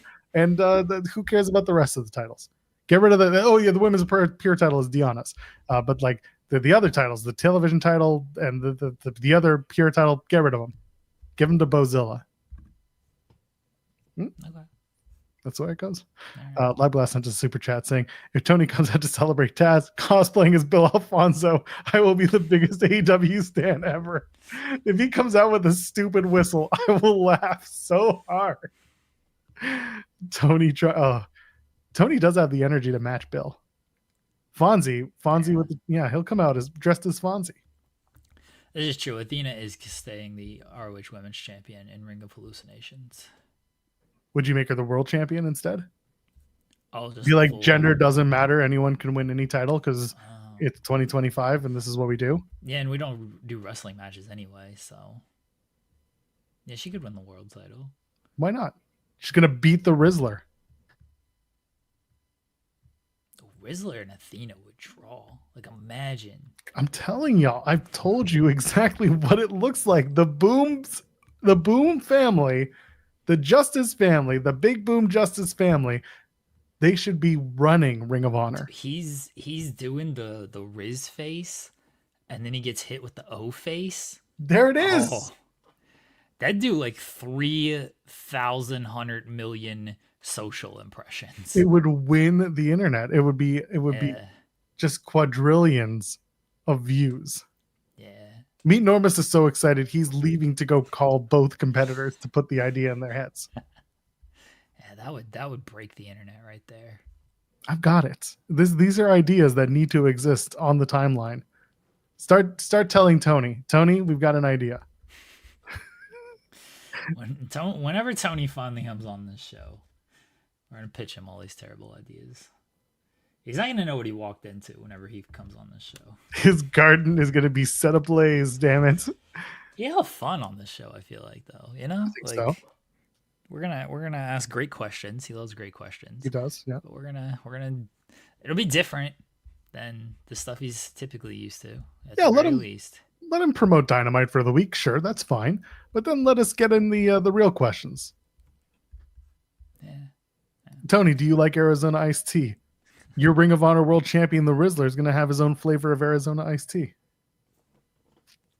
TK would hate Joel's AEW hate. Maybe he wouldn't. Maybe Tony would be like, that's some very good feedback, Joel. No, I will take that into consideration. He probably would hate me. Yeah, he would strongly dislike your AEW takes. Well, as he should. All he's got to do is start putting on my style of show. A good one. Tony, let me tell you about Total Nonstop Action Wrestling. Have you heard of these guys? I want to tell you about Ash by Elegance. I think she's someone you should be looking out for in your company. Oh, fucking hell. What happened? Danger Pro Wrestling. What is Danger Pro Wrestling? I don't fucking know. Well then. As in Danger Pro Wrestling exists? They're attempting to get buzz. Oh no. Because they've... Oh, God damn it. Yeah. Pardon my French. In a bold move, indie pro wrestling company Danger Pro Wrestling books now infamous son of Rampage Jackson, Raja Jackson, for an upcoming appearance at their event. Stay tuned for opponent announcement and date. So they don't have a date for this thing. It's just... It feels like they're just trying to capitalize on some buzz here, and they've decided, oh, we know who Raja is after all of this. Let's just say we have him for a show. Well, they might have him under arrest at that point, but we'll see.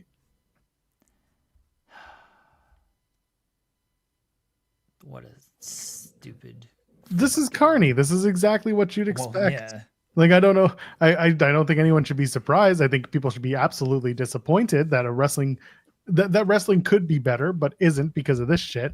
But I don't think it'll go through. I feel like this will turn into, if wrestling in California, the indies in California, of which there are not that many really strong ones these days, but we saw what happened with the FJR. show that that Prestige put. Was it Prestige? Yeah, Prestige. Yeah, that Prestige put on, and that was an answer to the attempt that the other Portland wrestling company was trying to put on with Joey Ryan. And so Prestige was like, no, bump this. We're not doing this. We're going to put on our own show, and all of the money is going to go towards Reign, which was the right answer. This is exactly the same situation where if there is a stronger California indie that could go up, Deadlock Pro, there are others. Deadlock is they're North Carolina. Are they Yeah. East Coast? Yeah. They're They're mainly North Carolina. Well, West Coast Pro then. West Coast Pro. West Coast Pro or any of those guys who are the PWG. strong. Yeah, PWG is kind of on hiatus still. That's why I was like, are there any strong indies in California? Well, West Coast Pro is probably one of the better ideas. If those companies can band together and just be like, no, we're not doing this. Like, we're better than this. Shut it down. Find a way to counter program it. Shut it down. This is one time where I say counter programming is a good idea. They don't even have like a date or anything for this, so it's not even like you can counter program it at this point because you don't know when the show is. I have to assume that Raja doesn't even know this exists. This could very well be we're a ploy to get just some attention. Yeah, which is the wrong kind of attention. Yeah, I'm kind of in agreement of that, honestly. I don't think maybe they reached out, maybe he said yes. This is going to sound very stupid of me, and I apologize in advance. I would like to think he is smarter than to take a wrestling booking at this moment. Nice try, pal. You know better. Nice try. I know. I set that up with, I know this is going to be a dumb comment. Yes, and it was. But at least you knew. I know. Yeah, my guess is that, like, he doesn't know about this, though.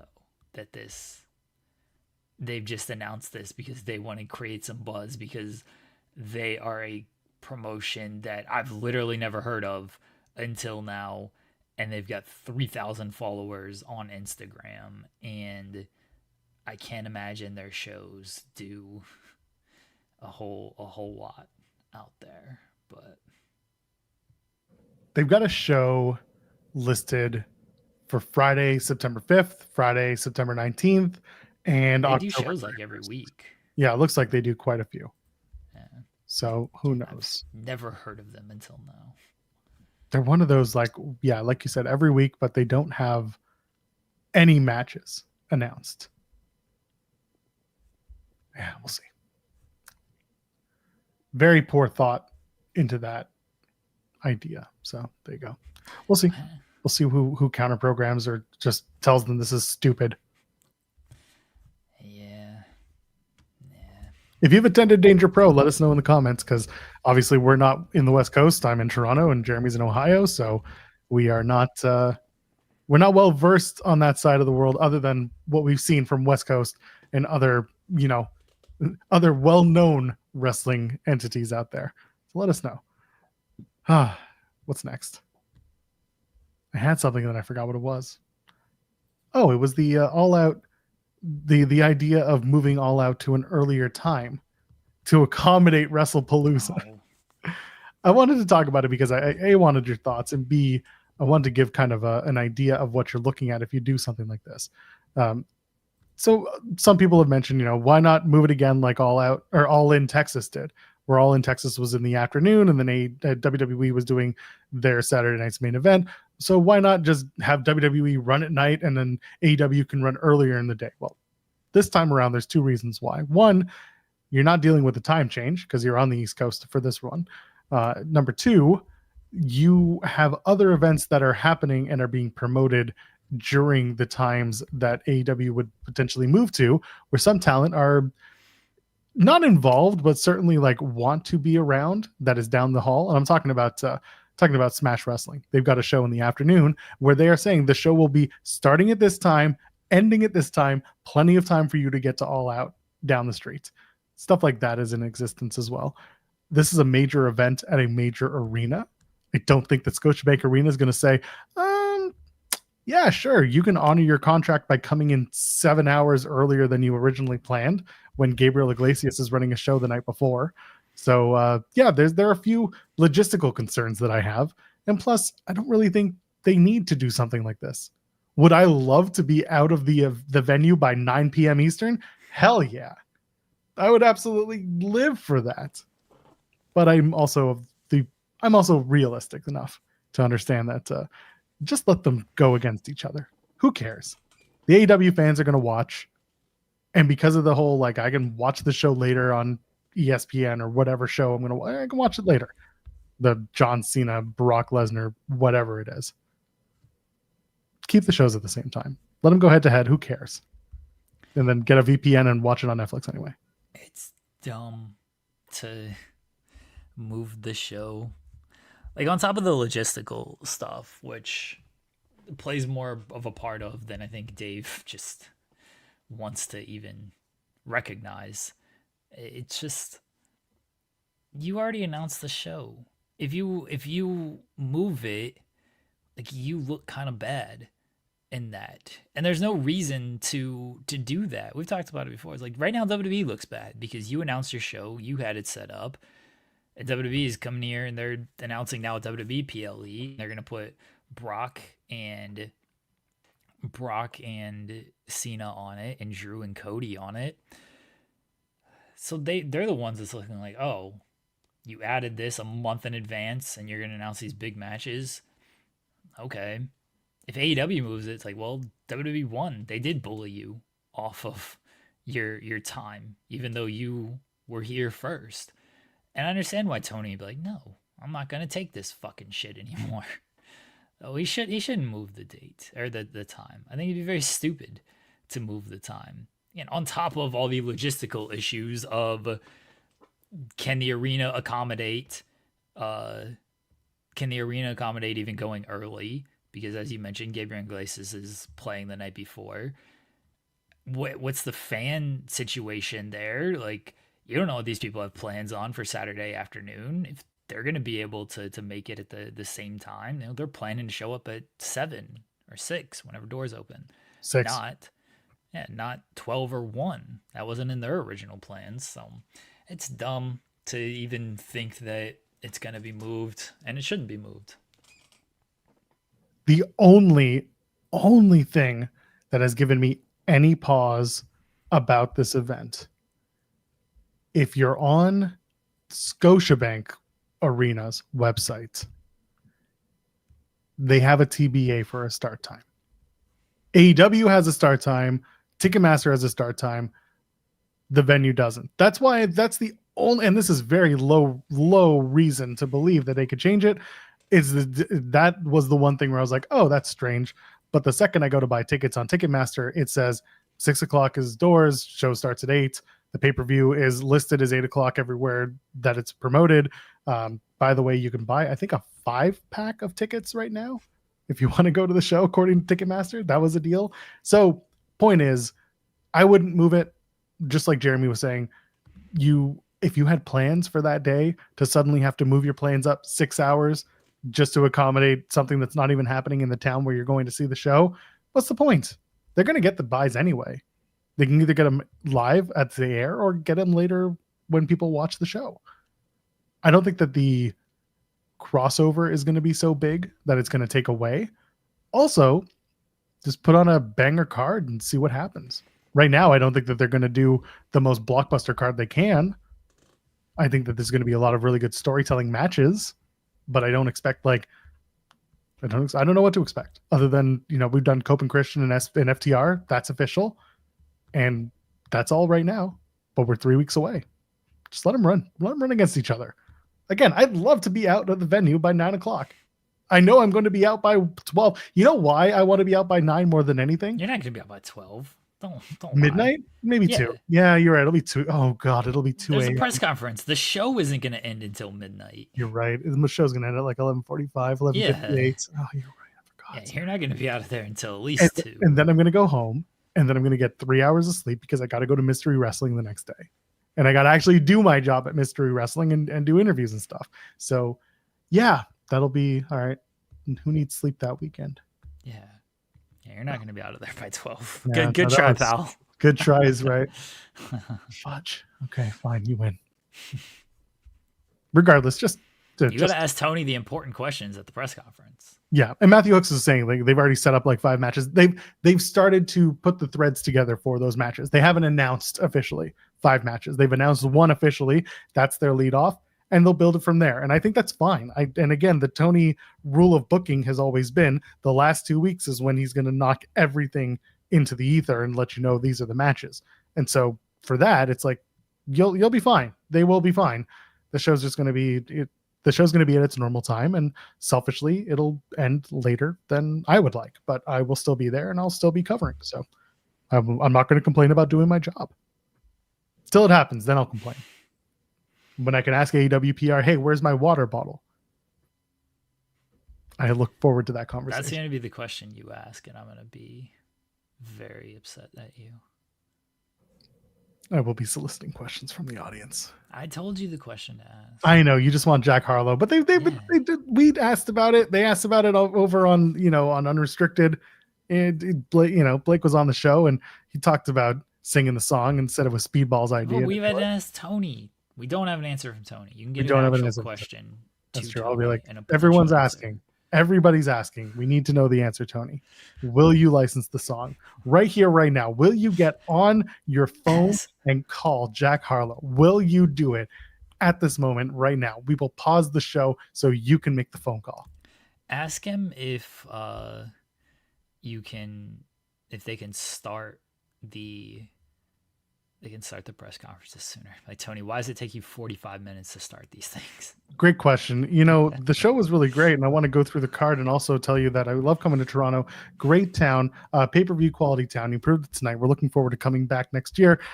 We also want to thank MLSE. They've been great partners. They've been a great experience working here with MLSE. I hope everyone got a little bit of corn on the way out because it's one of our best foods that we can offer here in our catering area.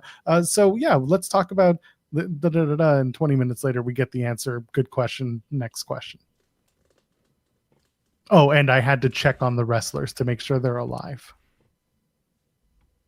Yeah. That sounds about right, honestly. Sadly, it is. He said it so much at the shows. Like, he said it at the press conference. He's like, I had to. He usually shows up and he's like, sorry it took so long. I had to check on X wrestler who had a giant bump at the end of the show. Make sure they're okay. That's fine. We'll find other questions to ask. I've given you plenty of questions. I know. Tony, ask him to give me the pencil. In your garden. Ask him to give me the pencil. Tony, I'd like to book this Ring of Honor event for you if you'd like. Yeah. Big Boom AJ, the wrestler, Deonna Purrazzo. Well, it sounds like a great idea, something that we can think about. I really love having a collaborative mindset, working with a lot of different people in the back. RJ City hates it when I give him praise, but RJ City is someone that I like to work with. Ask him why RJ City doesn't have a graphic.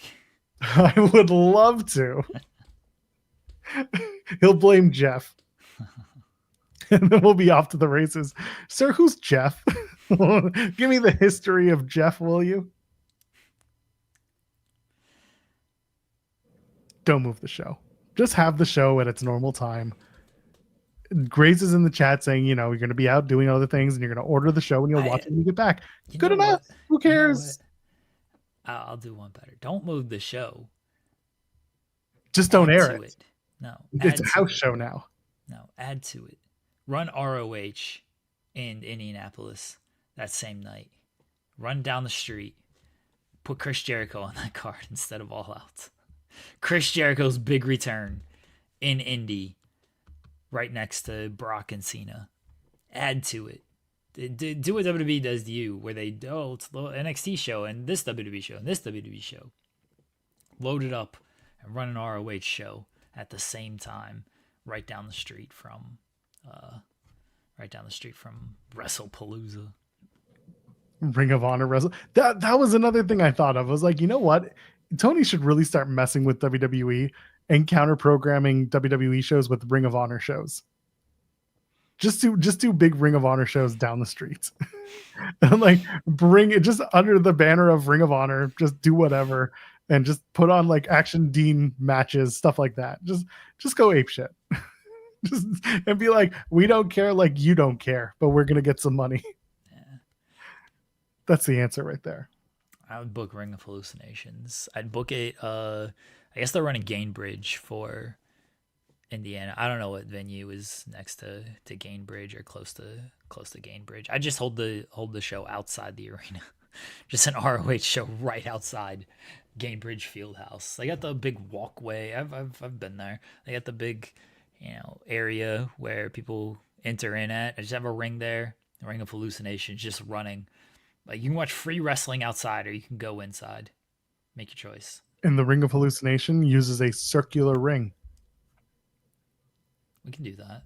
Yeah. Do that. No. Everybody gets drugs at the event too, obviously, because perfect. Hallucinations. And then they can't get into the building because they all got drugs on them. So see, I'm really making sure nobody shows up to this WrestlePalooza. Everybody gets stopped at the door and like, why do you have these drugs? Well, I just got it outside. I was like, well, you can't enter the building. He's like, all right, well, I'm gonna stay outside and take these drugs and watch this wrestling instead of going inside. This is even funnier. He's not counter-programming SmackDown with ROH because most people will watch SmackDown on a VPN and watch it live at 2 p.m. Eastern, and then Ring of Honor is live at 8 o'clock. So I don't think he's really counter-programming this time. He's gotten lucky that he has an event that he has to go to next week, and that's why they moved Death Before Dishonor to this week. I don't know if it's lucky. I mean, they run ROH. They run ROH always on Fridays. It's not like this isn't anything new. No, but they were supposed to be next week. And then when they realized Tony had a thing, they could move it a week before. And I think they got lucky that WWE was in Paris. So the show's not going to be live. It's going to be taped on, for USA later. Right. They just kind of went into it. Yeah. I don't think this isn't like a counter programming tactic by Tony to be like, I'm going to put ROH against SmackDown. Like they run ROH always on Fridays, so right. It's the pay-per-view. Yeah. Hey, just saw ROH for the first time. Why didn't you tell me you needed help, TK? I got ideas for you. Let me tell you about Big Boom AJ. Ring of Honor becomes influencer wrestling. And it's just nothing. It's true. That is WWE. My bad. Have you heard of this Jake Paul guy? I heard he would do stuff for the ring. Oh man. Anyway, what else do we have to talk about? We got Clash this weekend. SmackDown's tonight. We did Ring of Honor, whatever preview that is. That's just a show that's existing. Should we give quick Clash thoughts? Sure. The show is now era. End of the cock. Clash in Paris. This is the show has almost sold out. WWE lowered the ticket prices again and people bought in. That's all you have to do. Oh my god. TK Sub Legend. How do you fit all this honor in the ring? That's a good question. That's a very good question. I'm going to write it down in my questions notes. This again, you got 2 title matches. You got a good old fashioned Donnybrook match. Only 1 women's match is kind of shitty, but here we are. This is kind of par for the course with these shows, which is obnoxious. Does Zelina and Julia get added? Maybe to SmackDown tonight. No, I don't think it's gonna be added to SmackDown because I think Julia's like facing, or not Julia. God forbid she wrestle. I think Zelina might be facing Kiana James tonight because they kind of set that up, but they didn't make it official. So it wouldn't shock me if Zelina and Julia gets added to Clash in Paris. The more likely answer is Priest and Black gets added to this show. It feels like you just need to add another SmackDown match because right now they got 1 match on this card. But I know they load up the SmackDown beforehand because they're doing a tag team title or a women's tag team title match, and they're doing a US title match tonight. And so they feel that is good enough, but you also got to throw SmackDown a little bit of a bone on these PLEs. Well, Grace has mentioned Drew and Orton being added. That's something we talked about as a possibility. Yeah, maybe that gets added. I don't know if that gets added to this show, though. I guess it could. Yeah, it's Michin getting the match, not Zelina. Oh, that's the way to do it. I mean, I like Michin, but like, has she won any matches since she lost every match? No, not since she lost. That she won. You're right. It's typically how it goes. I mean, like she lost every match in the Chelsea feud, and then I don't know if she's won since then. So this is what I'm saying. Like, has she won anything since she lost everything? She lost all the matches to Chelsea. Yeah. She's been on Speed. She lost to Charlotte. hold on. The big news here is she's on speed. Yeah. Like, how much is she taking before she wrestles? She beat Michin. She beat Kiana James on main event. That's a big win. There you go. She's had. When was the last time she actually won a television? I'm not counting main event. I'm sorry. The last time Michin won a match was Chelsea by DQ. That was January. January 31st. Yeah. Jesus. That was the last time she won a televised match. I'm not counting main event. I'm not counting speed. Sorry. And if you want to go non-DQ, then you got to go to the 3rd January 3rd when she beat Piper. Yeah. It's so she hasn't won a televised match since she lost every match to Chelsea. She's only had one as well. Like that, and that was in March. She's not wrestled on TV since March. That's impressive. Good for her. One-on-one. She's been part of like Battle of the Royals and stuff. And she's done like tags and stuff, but one-on-one, she's not wrestled. Wild. Well, anyway, she might have a match tonight. Solo Sikoa and Sami Zayn for the U.S. title. Probably the main event. Sammy's time? No, probably not. Well, glad we got here. I think it should be, but I just don't.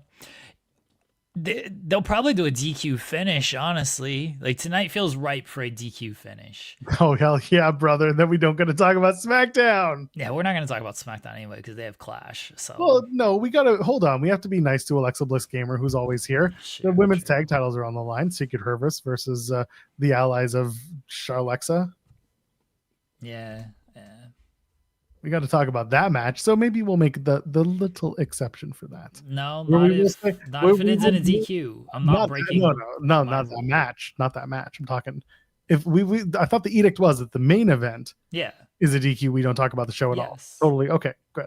You can if it happens, if that happens, but the women's tag team title match has a finish, we will at least acknowledge it on the show. You will. That's fine. We'll say fine match, and then we'll move on. I'm not reviewing the show if the main event ends in a DQ. That's fair. That's part of the deal. Anyway, maybe they won't have a messy finish. They will. Street Profits versus Mello Don't Miz, number one contendership for the tag titles. That's a match that they're going to do. The Mello Don't Miz are going to win. Yeah, I think Mello Don't Miz are going to win this as well. Talk about allies of convenience. And John Cena will make an appearance, and I'm sure Logan Paul will fly his drone through the arena or something. John Cena's gonna shout out the kid from Brussels. Be like, I'm sorry, brother. Oh, he's absolutely gonna have a moment with that kid. Yeah. He is, yeah. And then you know what? I need that kid versus the Rizzler for the ROH World Championship as fast as I can. They're about the same age, those kids. I don't know how old the Rizzler is. He is ageless. You can tell me the Rizzler's like 20. I'd be like, yeah, that checks out. He should be the third outrunner at this point. The Rizzler and the Outrunners. I just booked your Ring of Honor forever. Oh my God, you're 6-man champions right there. Rizzler and Outrunners actually really good. I need it. None of this Lance Archer versus the Rizzler shit. Listen, I get it. As cool as this looks, feel like if you put the Rizzler with the Outrunners, that's even cooler. That's it. Okay. Yeah, I like the Rizzler with the Outrunners. I'm for that. SmackDown is early today, starts at 2 p.m. Eastern, so 2 hours from now. Get this shit over with.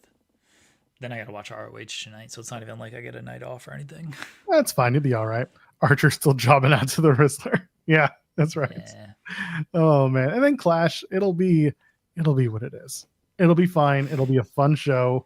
3.5 hours will probably exist. I'm not going to say fly by. You'll have to watch a lot of videos, hype packages, and WWE moves to ESPN next month, and they're going to really hammer that shit home. Guaranteed.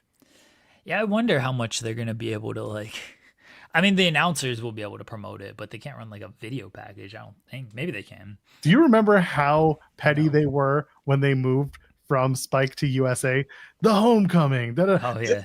The last, I've mentioned this before. The last episode when they were done with Spike. Do you remember what the show's name was? They titled that Raw. The name of the script came out. Do you remember what they titled it? No. Stick a spike in us, we're done. That rules. I wish I could tell you I was lying. That was it. actually the name of that episode. The last Spike episode was called "Stick a Spike in Us, We're Done." So they'll be petty. They were so petty leaving Spike. I think they'll do something not so petty, but I think they'll really hammer the ESPN partnership from tonight. Yeah, the announcers will not talk tonight. about Sorry, it. from Sunday. The announcers will talk about it. I don't think they're going to run like video packages. I mean, maybe they will. Maybe they'll do the historic announcement, ESPN. I don't even think it's like full pettiness though, because they still have programming on Peacock. Like you don't want to, like, you're not fully moving off of Peacock. You know what I mean? Like you still have Saturday Night's Main Event. John Cena's last match is going to be on that damn platform. So you still got Saturday Night's Main Event. And then you got, and then you have the NXT PLEs on there as well. So yeah, you're not gonna like fully bury that partner because like you're still partners with that partner. Yeah, they've got deals with everyone now, and it's a different WWE than 2009. Don't get me wrong.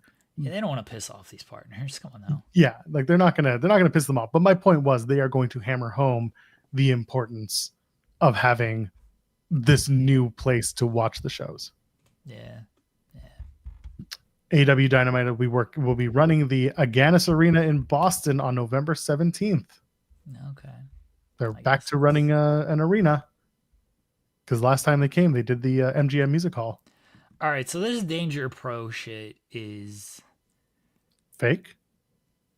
Yeah, it seems like it's just they're just fucking around, and like I don't think this is good fucking around, but so they just put out another tweet that just or Instagram post that just says, in a shocking move, WWE revokes WWE ID status from indie promotion after their booking of now famous son, former UFC champion Rajah Jackson.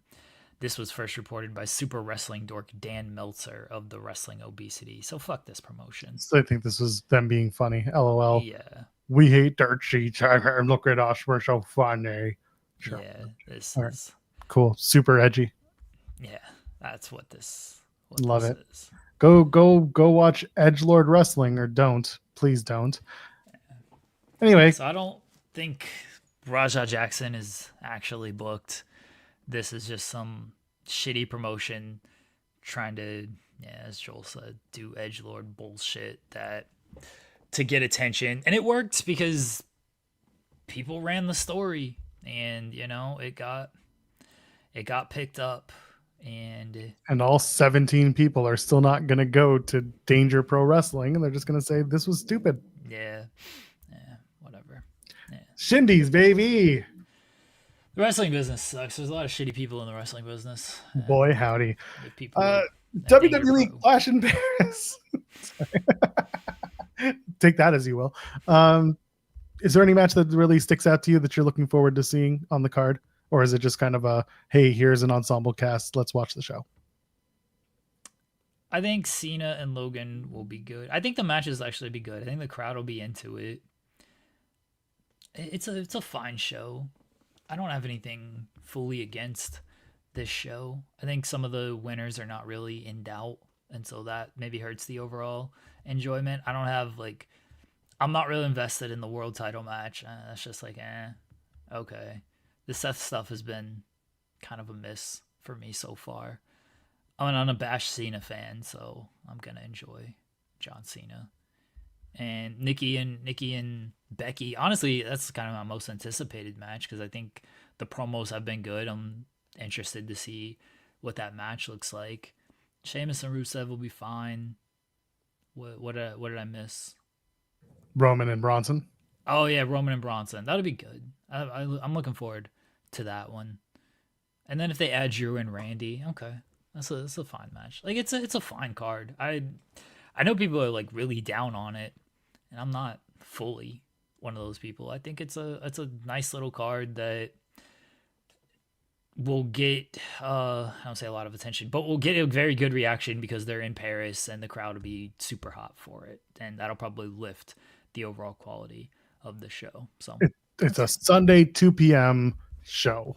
It's a WWF Insurrection 1999, The Rock versus the British Bulldog type of main event. It's fine. So go and enjoy it, or don't. I don't care. Go watch Collision is also happening on Saturday night. Real American Wrestling Freestyle. Jeremy's going to be there with his cowboy hat and his American charms. I'm debating. We'll loop around to that on Main Channel Monday, because that would be the most Main Channel Monday conversation we could ever have. Ring of Honor's tonight. SmackDown's this afternoon at 2:00. If you got a VPN, go watch it on Netflix, or if you're just not in the States and you're smart like me, go watch it on Netflix. We're back again. Main Channel Monday is this coming Monday, Labor Day Monday. We'll all be gathered around our show as a family. Tell your family about us. Leave a thumbs up on the way out. Jeremy, is there anything you want to plug? Congratulations to Xeno Hour on winning the XP1. Hell yeah. We'll hopefully get that cameo in the next couple of days, but that should be very fun. The fact, by the way, that this venue, the one in France, is a 30,000 seat arena. Yeah, it's pretty big. I did not realize that it was that large. Yeah. I just saw that it's the shape of a big D, LOL. And they have almost 30,000 people set up for this thing. Crazy. I look forward to SmackDown. I'm going to see how that building looks.